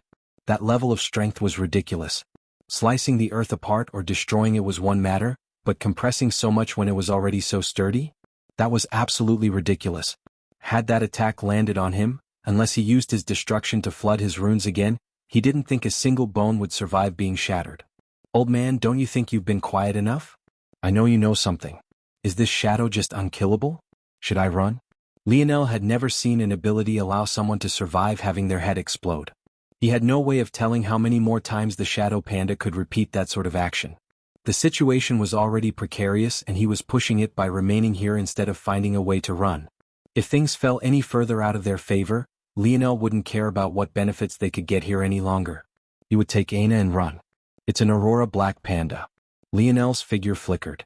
He tried to approach the panda, but it felt as though the laws of nature itself were stopping him. Every step closer he took to the Shadow Panda, it was like his weight would double, his feet becoming filled with lead and his blood running cold. To make matters worse, his control over force would also be slowly ripped away. What does that mean? The Aurora Black Panda is the third in the shadow line of evolution. It's the equivalent in strength of the starry-tailed fox in our lineage. So it's a lineage factor at the pinnacle of the 7th dimension. Yes. This chapter upload first at Novel Bin. Net. If you want to read more chapters, please visit Novel Next.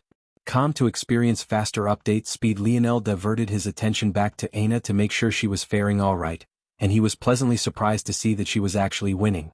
The longer she battled, the more of an advantage she seemed to gain. Seeing this, Lionel turned his attention away from her entirely. He couldn't afford to keep diverting his brain power, he really did just need to trust her. But it shouldn't be so strong. Why is it so strong? Lionel's metal synergy lineage factor was also considered to be at that level, if not beyond when the 5th door was taken into account, but he couldn't bring out nearly this much power. Of course, that was because most of its strength should be gate-kept behind the doors he had yet to open. But still, this Aurora Black Panda lineage factor should be similar. The metal synergy lineage factor had doorways and the Aurora Black Panda lineage factor should have awakenings. This was the trade-off. It's not powerful, you're just weak. If it wasn't for the situation, Lionel would have truly rolled his eyes. Couldn't this old man go a single day without spewing this nonsense? The shadows seemed to still be waiting for something. The trump card of the Raypax had yet to be sprung. And Lionel didn't believe for a second that Amory didn't have the ability to at least kill a shadow just as quickly as he had, and yet despite paying keen attention all this time, he had yet to see anything of the sort. Lionel realized that he was running out of time to decide whether or not he should run, yet this old man was insistent on playing games. I'm not saying this just to say this, it's the truth. I have limited knowledge about the shadow lineage factors as I didn't spend much time studying them for various reasons. But I know enough to be considered to have surface information. The Aurora Black Panda's awakening levels are the Healing Branch, the Strength Branch and the Wisdom Branch. Its Healing Branch works differently from the light lineage factors as it functions similar to Life Steal. Its strength speaks for itself, you've already seen it. As for the Wisdom Branch, it also manifests differently. Well, at least differently from your Snowy Star Owl lineage factor. The wisdom branch of this third level manifests a domain, and unfortunately for you, the yin-yang domain is like steroids to a shadow sovereign, and that's especially so to you considering the light element is one of your strongest assets. Just explain. I'm running out of time. The yin-yang domain grants control over the balance of two elements and is especially strong when these two elements are on entirely opposing sides. The rise of one leads to the fall of the other. In addition, as the latter falls, it becomes fuel for the former. This domain is basically sucking away all of your light elemental force and converting it to dark elemental force. This not only makes you weaker, it makes all aspects of the Shadow Sovereign's ability stronger. Lionel's jaw set. Maybe he really should run then. He doubted that the Shadow Sovereign would be set on following him, at least for now. Considering he had exposed himself to be a Void Palace disciple and a Morales family heir, they knew they could find him again, so they didn't need to take him away now for the sake of the tablet. Damn it. That's a pretty useful domain, and it's 7th dimensional too, so I don't have anything that can easily counter it. Lionel looked at his spear. It had a domain he was looking forward to using, but it was only at the pinnacle of the 6th dimension. It could be possible to counter this Shadow Sovereign with it, since he doubted the Shadow Sovereign had perfected the Aurora Black Panda lineage factor it wielded yet. But this chapter upload first at Novel Bin. Net the situation was becoming too volatile. Boom. The panda swiped again, its figure vanishing and reappearing to Lionel's back. Its paw descended like a mighty avalanche, the weight of a mountain crashing down toward Lionel's head. Fuck, if only I had a domain like this. You will. What do you expect? The Shadow Tail lineage factor, the equivalent of your Snowy Star lineage factor to them, doesn't have a domain either. Who asked you to spend so much time at the lowest levels because you didn't like the next level? Lionel froze, his steps coming to a grinding halt. What did you just say? What are you doing, brat? Run. The paw descended from above, ready to squash Lionel into minced meat. Did you just say Shadow Tail? Shadow Tail. The Umbra family's lineage factor. The very family that had run away from the Three-Finger cult. The Shadow Tail lineage factor was the first in line of the Shadow lineage factors? The paw continued to swing down, the wind pressure alone making Lionel's knees creak. And yet he remained unmoving, as straight as a javelin. His father's rage and sadness flickered through his memories. He had never seen his dad make such an expression, one of such hurt and fury. This was the cult that had killed his grandfather. Lionel saw red. It'll kill you all. Boom. Chapter 1381. Published at 21st of November 2022 9:47 and 24 seconds AM. Chapter 1381. Worst mistake. If audio player doesn't work, press stop then play button again. 1381. Worst mistake. The father Lionel knew was always smiling, always joking, always pointing fun at something. He was a man who didn't take anything seriously, and yet he was the best father Lionel could have ever asked for. There was no one in this world that Lionel respected more, no one he loved more. His father's happiness was his happiness. His father's sadness was his sadness. His father's fury was his fury. Lionel. Many seemed to witness Lionel being crushed beneath a palm that dwarfed the size of his. But, in the very moment that such a thing appeared to happen, a towering pillar of crimson shot into the skies, shredding apart the hand that had come above it. Tier 6. Everything in the surroundings was shredded apart. A violent surge of Scarlet Star force shot in from all sides, taking apart the yin-yang domain as though it was never there to begin with. The most violent and destructive force in all of existence made its presence known that day, and in that moment, furiously tearing apart everything in its path. The Shadow Panda was sent flying, a pit of magma and molten earth being left in its original location. With slow and deliberate steps, Lionel walked out of the pit, billowing smoke and harsh heat wafting into the surroundings.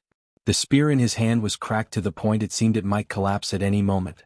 Any shred of clothing he had once had vanished as well. However, at that moment, the halo above his head expanded, scanning down the length of his powerfully chiseled body and rising back up to reveal a glorious armor of bright sky blues and reflective silvers. Space began to rapidly heat and then cool, the rapid changes causing the cracking glass effect of the domain around Lionel to become more and more obvious with each passing second.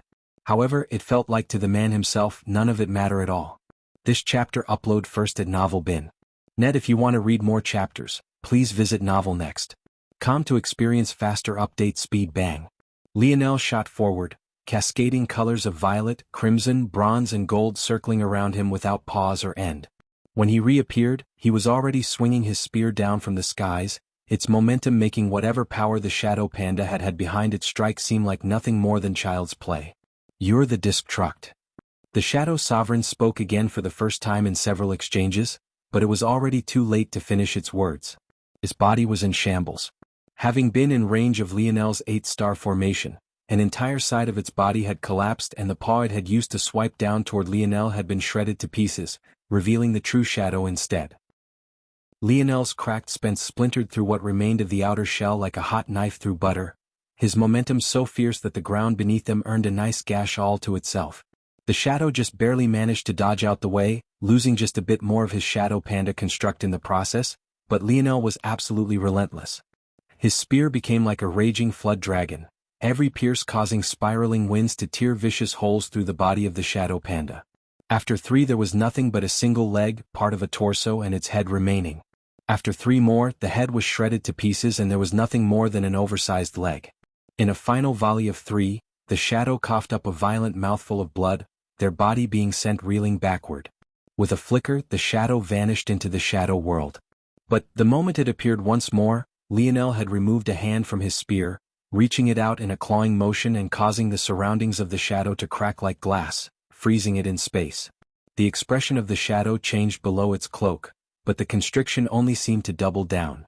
Lionel's dream force flourished, his hand still being held up. In that moment, the raging fires around him concentrated into thin lines, rapidly racing across the air as each formed the singular gear of an increasingly complex force art.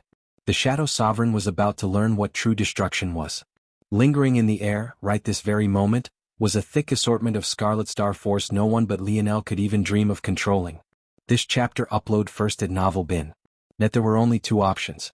The first was to allow it to dissipate over time, making the region safer for everyone. The second, though, was to use it to destroy everything. The cry of a bird rose through the skies, the complex lines of force arts suddenly fusing into a rising phoenix which rose to its tallest height in one flap and shot down in a beam of laser-like crimson light with another. The expressions of all the shadows warped, but it was already too late to do anything. The attack was too powerful, Lionel's fury was too strong, and even if they somehow managed to cross a distance that was much too far, the result would only be their own inevitable destruction. Boom. Lionel's gaze hid coldly behind the visor of his armor. The billowing wind around him and the harsh spike in temperature didn't seem to harm him in the slightest. For the first time, the Raypaks who had focused their attention elsewhere finally focused on the singular young man standing among smoking shards of ice, falling down around him like twinkling stars reflecting harsh ruby colors. Lionel's figure flickered once more, his speed even more unconscious and untouchable than the past. When he reappeared, the ragged body of the shadow was being gripped by its throat, lifted into the air as the last of its life was slowly being squeezed out, 40% of its body having been charred to black. The flames of the phoenix construct rose again, releasing a cry in the skies and reforming to Lionel's back. 3-finger cult. The atmosphere shifted as soon as Lionel uttered these words, every one of the shadows sending a piercing gaze toward him. Put her down. A baritone voice that made Lionel's heart and lungs tremble within his ribcage called out. However, Lionel continued speaking as though he hadn't heard a thing. Your worst mistake was appearing before me today. Lionel's hand squeezed down, an eruption of Scarlet Star force following his actions and charring everything in its path to ash. The novel will be updated first on this website. Come back and continue reading tomorrow, everyone. Chapter 1382. Published at 21st of November 2022 9:47 and 22 seconds AM. Chapter 1382. Crown and Halo. If audio player doesn't work, press stop then play button again. 1382. Crown and Halo. The corpse vanished as Lionel released his grip. His head slowly tilted upward, his irises having turned entirely crimson. It seemed as though they had gained unfathomable depths, impossible to gauge, impossible even to look straight into. With a single flap of his wings, the ground beneath him cracked and trembled. When his figure became slightly more substantial than a blur, he had appeared amidst Aina's battle with the first shadow seamlessly, crossing through the parade of blades and sharp wings as though they weren't a danger in the slightest. His spear descended down from the skies, the cracking of its body seeming to be slowly healing with each passing moment, erupting fiery licks of golden-red flames jetting out from its imperfections. No! The raspy voice for the first shadow called out, but there was no longer a chance. The Scarlet Star force swirling about Lionel now was firmly within the fifth dimension. To these people here he was a god and a deity, untouchable and unblemished. Bang! The blade severed the shadow in two, incinerating them to ash before even hitting the ground. At that moment, a third shadow appeared before Lionel, just a step too late. Lionel was almost certain that this was the very same man with the low, baritone voice that had called out for him to stop initially. Unfortunately for him, he had been far too slow. A surging palm aimed directly for Lionel's chest, fast and swift. The air collapsed around it, stacking and fusing. There was no room to move or dodge. The instant Lionel landed on the ground, it had arrived and a clap of the sound barrier shattering matched the timing absolutely perfectly. Boom. The hand doubled in size the instant it collided with Lionel, becoming no different from the shadow panda of before. The difference was that this time, rather than being a shadow sovereign, this individual seemed to have a vibration-type ability. The power behind this blow alone should have been enough to even tear a Tier 1 sixth-dimensional existence to shreds in a single strike.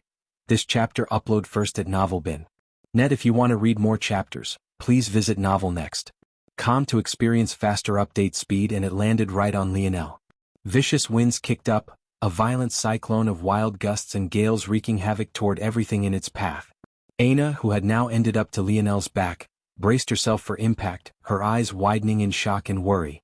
She didn't understand why Lionel was suddenly so infuriated, but that didn't mean that she wanted to see him hurt. However, what was supposed to come, never did. Lionel's gaze shifted down to the palm resting on his chest. This time, two flickering golden runes danced within his crimson irises, sometimes apart, sometimes fusing. Their fluidity was something that one could get lost in for hours on end, only to realize that you were still in the middle of a battle. Lionel's free hand reached out and clamped down on the wrist of the male shadow. The coldness of his eyes, hidden behind the visor of his divine armor, almost permeated through, making one feel that their souls had suddenly been thrown into the abyss of hell's coolest waters, freezing to death in what was nothing more than a single instant. Ack!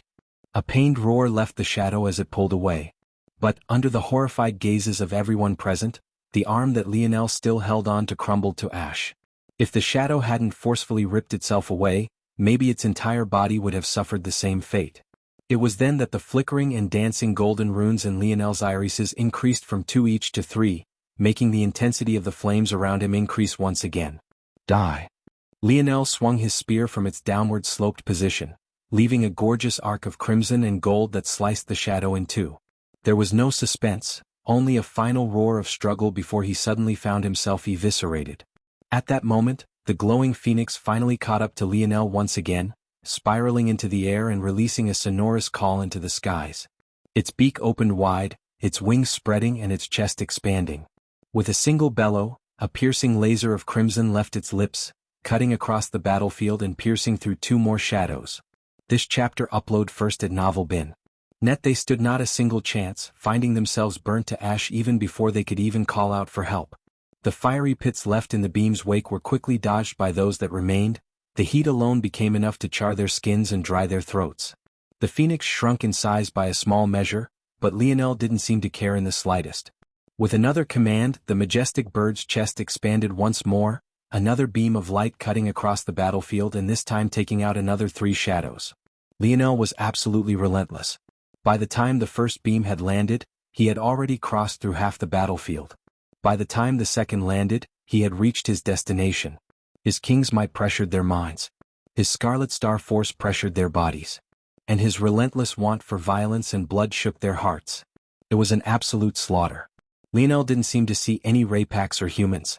Every time he laid eyes on a shadow, it didn't matter who they were fighting, how many were fighting them, if they were winning their battles or if they were losing. It was simply one savage execution after the next, and none of it seemed to be enough. Even crossing Amory's face, he didn't spare the latter a single glance. Piercing his spear into the ground, he caused a volcanic eruption to splinter even the moistening earth. The shadow, who was arguably the most powerful of them all, fighting amidst Amory and the Raypaks, suddenly found that it had nothing steady to stand upon.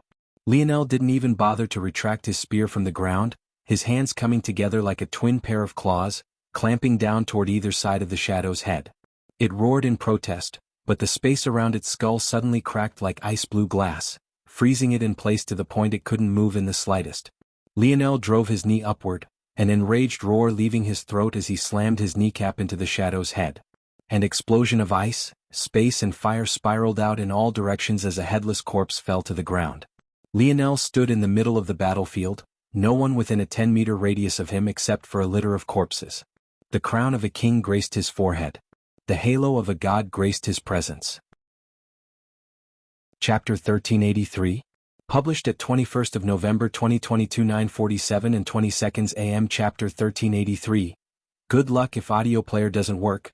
Press stop then play button again. 1383. Good luck. In the skies above the Rapak's nest, far above where their protections lay, a raging battle was ongoing.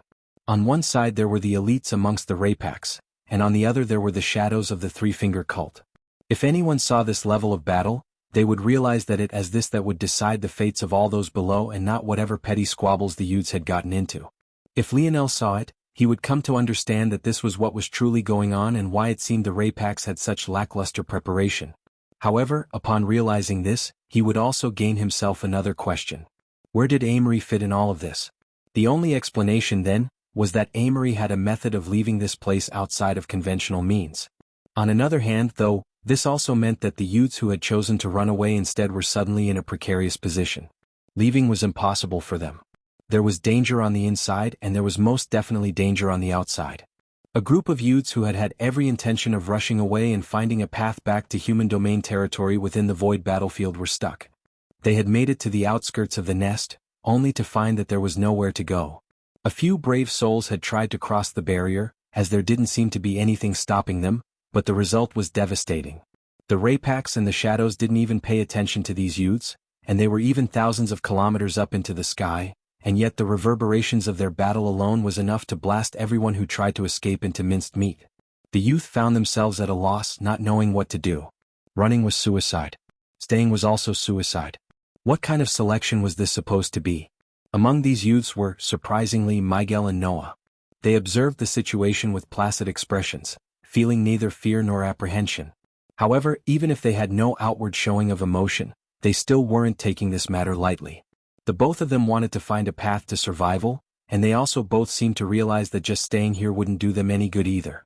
Everyone was working under the assumption that the Void Palace wouldn't give them an impossible selection to complete, so there had to be a way. Being completely ignorant to the true inner workings of this matter, it would be difficult for any of them to survive this at all if things continued like this. But maybe the god of fortune had truly smiled down upon this generation. Not only had this god given this generation more talent than maybe every other before it, but it just so happened to hand them a savior this time as well. Aya? Velasco scratched his head, feeling annoyed. He really was this close to being in the embrace of his wife. He already knew that Eleanor wouldn't allow him any intimacy with a clone, that was nothing more than a pipe dream. But he could have at least gotten himself some cuddles and softness. This chapter upload first at Novel Bin. Net. If you want to read more chapters, please visit Novel Next. Com to experience faster update speed. Unfortunately, these damn kids were so annoying. In truth, he didn't give a single care if all of these children died. The unfortunate part of it all was that his little nephew was part of them. He quite liked his little nephew and couldn't just leave him like this. If Lionel could hear his father's thoughts, he would be speechless. Where was this care and affection for his own son? Why did it sound like he cared about Noah far more than he did Lionel? By all rights, Lionel was technically in an even more dangerous situation because he wasn't even close to leaving. Lionel would definitely have to give his old man a piece of his mind. It really is you. Velasco continued to scratch his head for a moment before switching over to picking at his ears. It was as though he hadn't heard the voice that had so suddenly appeared to his back at all. And yet, this individual didn't do a single thing either. If one knew who this person was, they would have been shocked to an absolute extreme. This sort of apprehension wasn't the sort of trait one would ever expect them to exhibit. There were many ranks amongst the Three-Finger Cult. However, one of the highest was the title of scholar. No one knew exactly how large or widespread the Three-Finger Cult was, but what a select few did know was that there were only 5 confirmed scholars. Every time they appeared, it would without a doubt be during a very important mission. And without a doubt, this mission would succeed. I understand. This is just an avatar of yours. It's no wonder you haven't done anything. There shouldn't be much of anything you can do. The scholar seemed to visibly relax when he came to this conclusion before his gaze swept over the location Velasco had been observing.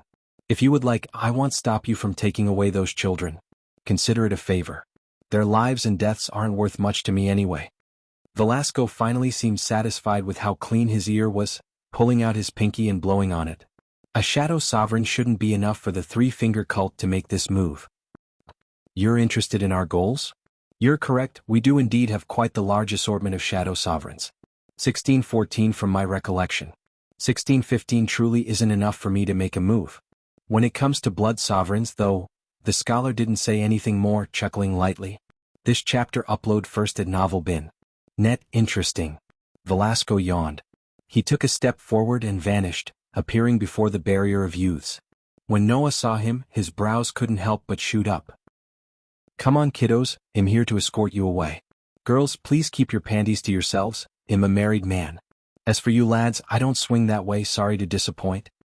Velasco waved a hand and the barrier retracted. He turned, beginning to bring everyone along with him. In the skies the scholar sneered. His face, obscured by shadows, twisted, jagged teeth dripping with blood and flesh barely being hidden beneath the dense black. His palms suddenly waved, his cock almost standing at attention when he thought of the feeling of euphoria he would experience not only killing so many people, but especially Velasco himself, even if it was nothing more than an avatar. However, before he could swing down, he suddenly felt a hand on his shoulder, his entire body freezing over as though it had been dunked into a vat of ice water. At some unknown time, Velasco had appeared in front of him, just barely off the side. He placed a palm on his shoulder, leaning forward until his mouth was barely a half-foot away from the scholar's ear. Just as stupid as always. You three-finger cult members are all the same. I didn't make a move before only because I can't be bothered to deal with small fry, but it seems that you didn't take the new lease on life I gave you seriously. In that instant, the shoulder Velasco touched crumbled along with an entire half of the scholar's body. In the blink of an eye, there was nothing just but half a hip, torso and head. The scholar stood shivering in the skies, Velasco's breath still feeling searing hot on its ear. If you manage to survive this, you should learn to count again by the way. You only have 1613 now. I would also warn you my son's temper seems worse than mine and my father's. Even if you sent that variant invalid, things probably won't work out so well for you, especially if he finds out you're targeting his little girlfriend. Good luck though. Velasco turned and vanished once more, the kids below being none the wiser. Maybe I raised that brat wrong. He was supposed to be the calm and cool-headed one. Forget it, if worse comes to worst, I'll just have to have my beautiful Alienor pop out another one for me. As for Lionel's safety, Velasco truly didn't care. As far as he was concerned, any son of his wouldn't have any trouble with even 10 times the odds stacked against them. Chapter 1384. Published at 21st of November 2022 9:47 and 18 seconds AM. Chapter 1384. SK. If audio player doesn't work, press stop then play button again. 1384 SK. Lionel took deep breaths but he didn't seem to be very tired. It was as though the billowing steam coming off of him painted the illusion that he was heaving much harder than he actually was. Fear and apprehension colored the faces of those in the surroundings. They were suddenly almost too obviously aware that there was no one here capable of withstanding those flames. The prowess of Scarlet Star Force was obvious for all to see, blatantly within their faces. Even the likes of Conan, who had been certain that it would all be meaningless the moment he stepped onto the god path, couldn't help but hold his breath slightly. In one moment, there had been a raging battle going on, and yet in the next, it had all been ended by a singular young man who entered a fit of rage. It was difficult even to fuse the images of the smiling young man from before with the one before them now. Despite the arrogant words he had spoken previously, the joking tone within them and the smile on his face made it difficult to hate Lionel. However, right now, with his face hidden behind a visor and his body wreathed in flames and shards of sparkling ice, it felt difficult to humanize him. He was a monster, an insurmountable mountain. He was exactly as powerful as he needed to be in a given situation, and if you thought him to be weak, well, maybe you should look in the mirror and see if you were worthy of him putting in any effort. At that moment, the ceiling cracked and splintered, a shimmering amethyst token falling from above. Lionel only reached out a palm and it seemed to fall into it as though he had commanded it to do so. He turned back and grabbed his spear, ripping it out from the ground and ignoring the spurt of molten rock that threatened to cover him from head to toe. His body seemed to still be fuming, almost like it was enraged that there weren't any other enemies left to battle. Just thinking this was absolutely ridiculous, especially since there were still a large contingent of Raypaks still remaining. As though to confirm exactly this, when Lionel turned back, he found an enormous ruined Raypax looming over him. Its silvery armor was etched in gold runes, and even with its poor, curved posture, it towered over Lionel by at least 2 meters. Lionel looked up, his body uncaring and unmoved as he stared into what he thought would have to be the Rapak's eyes. This chapter upload first at Novel Bin. Net. If you want to read more chapters, please visit Novel Next. Com. To experience faster update speed. The low, almost growl-like breathing of the Rapaks echoed through the cavern, the surging tides of water only barely managing to remain relevant in low hums beneath its baritone. The chest of the gold-runed Rapaks rumbled, its plated carapace expanding and contracting along with its breath. Its mouth opened up to reveal 2 rows of long, transparent teeth, each with its own floating golden runes within. These runes happened to match the exact kind that could be found on the claws of its feet, the precise sign of a 7th-dimensional Rapax. Its long tongue dripped with saliva, sliding out of its mouth. Lionel could see the individual imperfections and roughness along it, almost making the blackish red tongue look a lot more like a piece of sandpaper than flesh. Hints of saliva dripped downward and toward Lionel. But before they could even reach within a meter of him, it was all incinerated to ash. If Lionel cared to ask why Star Order about this right this moment, he would understand that this was a Rapak's method of showing excitement and eagerness. There was a reason that this was the very first time Lionel was seeing any one of their mouths. The Rapaks were warriors bred for this purpose since their youth. From the moment they were sentient of anything, they had already begun to fight for their lives, and even after reaching adulthood they continued to do so. Whether male, female, young or old. A Rapaks would die on the battlefield, and they lived for that sort of thrill. Lionel was too enraged to see it at first, thinking this to just be another challenge, another head he had to slice off. However, the longer it went on, the more Lionel's gaze seemed to waver. He could feel it. The thoughts of this Rapaks. No, his last thoughts. Lionel hadn't considered something very important. These Rapaks were so weak now despite having been 7th dimensional in their primes because they had poured all of their life force into this egg. But what now? Would they just recover given enough time? Lionel now understood he had been too naive. When Star Order said that the Rapaks went even further when such a talent was born, even using living Rapaks, he never said they would get to live. These Rapaks Lionel was seeing now were already on their last legs, just a few hours away from breathing their last. He could feel the wall of emotions coming from this Rapaks now. This chapter upload first at Novel Bin. Net. Excitement, eagerness, regret. Regret that it didn't get to watch Lionel grow. Regret that it couldn't wait to fight Lionel when he had reached his full potential. Regret that this would be the last chance he would get to face such a warrior. Lionel's expression flickered, his cold gaze softening and his heart skipping a beat. He looked past the Rapaks, his eyes landing on the egg. The emotions were different but they still felt so real, not quite human, but who said that only the human experience mattered? He had been so caught up in the Rapaks being the others. He had even taken Star Order's word at face value, believing this egg to be not much different from a beast crystal you could absorb. But that's not an egg. That's a baby. A baby that's carrying the hopes and aspirations of its parents and seniors on its shoulders. Lionel's shoulders relaxed, his gaze locking onto the Rapaks again. You want to fight? Scree. Let's fight then. I'll give you the send-off you want. Boom. The ceiling above suddenly came crashing down. Before Lionel could react, a figure fell from the skies, landing on the gold-runed Rapaks before him and squashing it to meat paste. Lionel stood frozen. The novel will be updated first on this website. Come back and continue reading tomorrow, everyone. Chapter 1385. Published at 21st of November 2022 9:47 and 17 seconds AM. Chapter 1385. My Queen. If audio player doesn't work, press stop then play button again. 1385. My Queen. The figure was enormous, just as big as the previously standing gold-runed Rapaks had been, and yet somehow far heavier. Standing at 4 meters tall and with a body covered in hair and beast skin, he looked like a Goliath straight from biblical tales. His waist was as wide as a barrel, his arms as thick as legs and his legs as thick as pythons. He was covered in hair from head to toe, down to his legs and arms, and most definitely his chest and torso. His hair was a wild mane of white and his beard followed suit. But what was the most shocking was the fact his eyes were nothing but orbs of white. Immediately everyone understood. Variant Invalid. The Variant Invalid took a breath and it suddenly felt as though all the air in the surroundings had surged toward it. Some of the weaker youths were forced to grab a hold of something before they were inadvertently sent flying toward what was clearly an enemy. The Variant Invalid exhaled and patted its torso. However, the sound was a lot more like metal crashing against metal than flesh meeting flesh. This air smells like shit. How do you Rapax live here? Have a little sense of pride. Oh fuck it.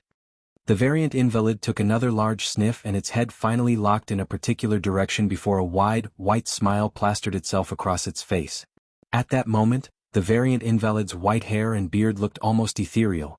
If one wanted to depict a perfect representation of Zeus, maybe there would be no one better than it. Excellent. Excellent. Excellent. Excellent. The booming voice of the variant invalid caused the cavern to rumble. My queen. My blood sovereign. I have finally found you. This chapter upload first at Novel Bin. Net. If you want to read more chapters, please visit Novel Next. Com to experience faster update speed. The uproarious laughter of the variant invalid rocked the cavern, its gaze of wild lust locked onto Aina and refusing to move to another place. In that moment, Aina seemed to be plunged back into a well of memories she wanted nothing more than to forget. That familiar feeling of weakness and helplessness, when her life hung in the balance and yet she could do nothing to take control of it. It all came back. However, this Aina was no longer the Aina of back then. That crippling feeling of fear and apprehension suddenly became nothing more than an unfettered rage. Almost the instant the variant invalid had laid eyes on her, her hair began to billow in the winds, her canines growing another length as even the dark black tattoos that covered her body gained themselves a tinge of crimson. Her battle axe trembled, a crimson light wafting from it. She and it wanted nothing more than to hack this bastard before them to shreds. At that moment, hearing the words the variant invalid spoke, Lionel's gaze slowly looked up from the gold-ruined Rapax. All that had been left of it was its head, its tongue still hanging out as though to freeze its feelings of excitement in its final moments, only for it to be robbed away. You may call me the Steel Beast Master. Come tell me, my queen. What is your name? Our offspring will be legendary. Boom. The laughing of the variant invalid suddenly came to a grinding halt, its body shooting out like a speeding bullet. One would have thought that it weighed no more than a feather would instead of being heavy enough to crush a Rapax to death given its outgoing speed. And yet, reality was right before them all now. Lionel hadn't moved a single inch, but his Scarlet Star Phoenix most definitely had, sending another barreling beam of Scarlet Star Force right into the chest of the so-called Steel Beast Master. Boom. Boom. Boom. The Steel Beast Master crashed into the walls, surging out into the tide of green liquids once again. Lionel stared into the distance, his gaze lowering down to the Rapax once more. The green waters around it lapped at its body, beginning to dissolve it already. Soon, the Rapax would become much like its ancestors before it, completing the cycle and becoming the nurturing liquid of future generations. Lionel watched this scene silently, not saying a word and not moving in the slightest. This chapter upload first at Novel Bin. Net. The human experience wasn't all he wanted to capture. He had Oryx beneath his wings now, and how easy would it have been for him to dehumanize them? There were countless lived experiences in a place as large as the universe. Who was he to decide which ones mattered more than the other? I'll make sure no one touches your junior. Bang. In that moment, another hole in the wall shattered and a familiar enormous figure landed heavily on the ground. Its chest was charred and the white hairs in the area were entirely singed. In some areas wounds as deep as bone lay. But just as quickly as they had appeared, layers of skin and cracked bone fell to be replaced by a healthier, stouter flesh. Lionel's head raised again. In the blink of an eye, the Steel Beast Master had closed the distance, standing over the dissolved corpse of the gold-ruined Rapax and towering over Lionel. You have. Bang. The variant invalid was sent flying once more. However, this time before it could crash through the walls, Lionel's figure had flickered and vanished, appearing above its head. Shine. Shine. Shine. Shine. Shine. Shine. Lionel reinforced his spear force, controlling his phoenix to flood into his spear and fuse it until it glowed a fierce red-gold color that radiated enough heat to burn a person to ash. He swung down, his momentum not falling even the slightest bit. The expression of the Steel Beast Master warped. One of its behemoth-sized legs kicked at the air, causing a strong wind pressure to knock it to the side. However, it was still too slow. Beseech you.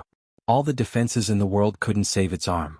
The limb flew and spiraled through the air, a spurt of blood following its trajectory as the Steel Beast Master crashed heavily to the ground. Lionel landed as light as a feather, his soft steps ringing out as his crown and halo continued to glow. Chapter 1386. Published at 21st of November 2022 9:47 and 14 seconds AM. Chapter 1386. Let LT if audio player doesn't work, press stop then play button again 1386 Let LT Many couldn't believe what they were seeing. A variant invalid was considered to be the pinnacle of their dimension, especially when one was at the quasi-sixth dimension like this one. Scarlet Star Force should have only been enough to place them on even ground, not enough for Lionel to overwhelm one to this extent.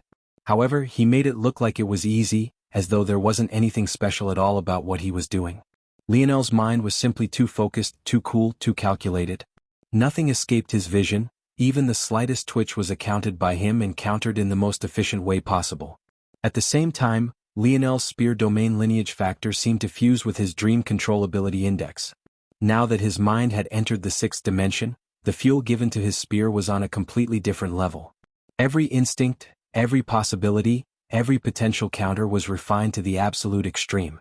Lionel knew quite well that he was running out of fifth-dimensional Scarlet Star Force. Once it was gone, it was gone. He didn't know how the creator of had done it, but it didn't matter right now. All he knew was that this variant invalid would fall beneath his blade. The Steel Beast Master slammed a palm to the ground, shooting up. Its expression was like that of a roaring lion, furious and warped, the lines of his flexing features making him look more alien than anything human. It looked at its stump, the wound having already been cauterized by the residual heat of Lionel's swing. The constant burning made it impossible for its healing factor to kick in, leaving it effectively armless until it could break free from this situation. But was that ever something that Lionel would allow? Even if he wasn't absolutely furious about the last moments of the gold-runed Raypax, where did this bastard get off thinking that he could do as he pleased with his woman? Shouting and bloviating about their future children and who wasn't now his queen, not bothering to even look down to notice that there was a furious man right beneath him. Lionel's spear swung out again, taking with it another arm. The variant invalid's expression was filled with shock. It had most definitely dodged. How had it still ended up losing yet another arm? And if Lionel could so precisely see through its movements, why hadn't it just taken its head yet? It was then that it suddenly sunk in for the Steel Beast Master. This chapter upload first at Novel Bin. Net. If you want to read more chapters, please visit Novel Next. To experience faster update speed. A low chuckle left its mouth, shining through his sharp teeth. It had spent its whole life as the predator, from the time it was an invalid, swallowing its own kin, to the point it evolved beyond that and became a variant invalid, before eventually being recruited by the Three-Finger Cult.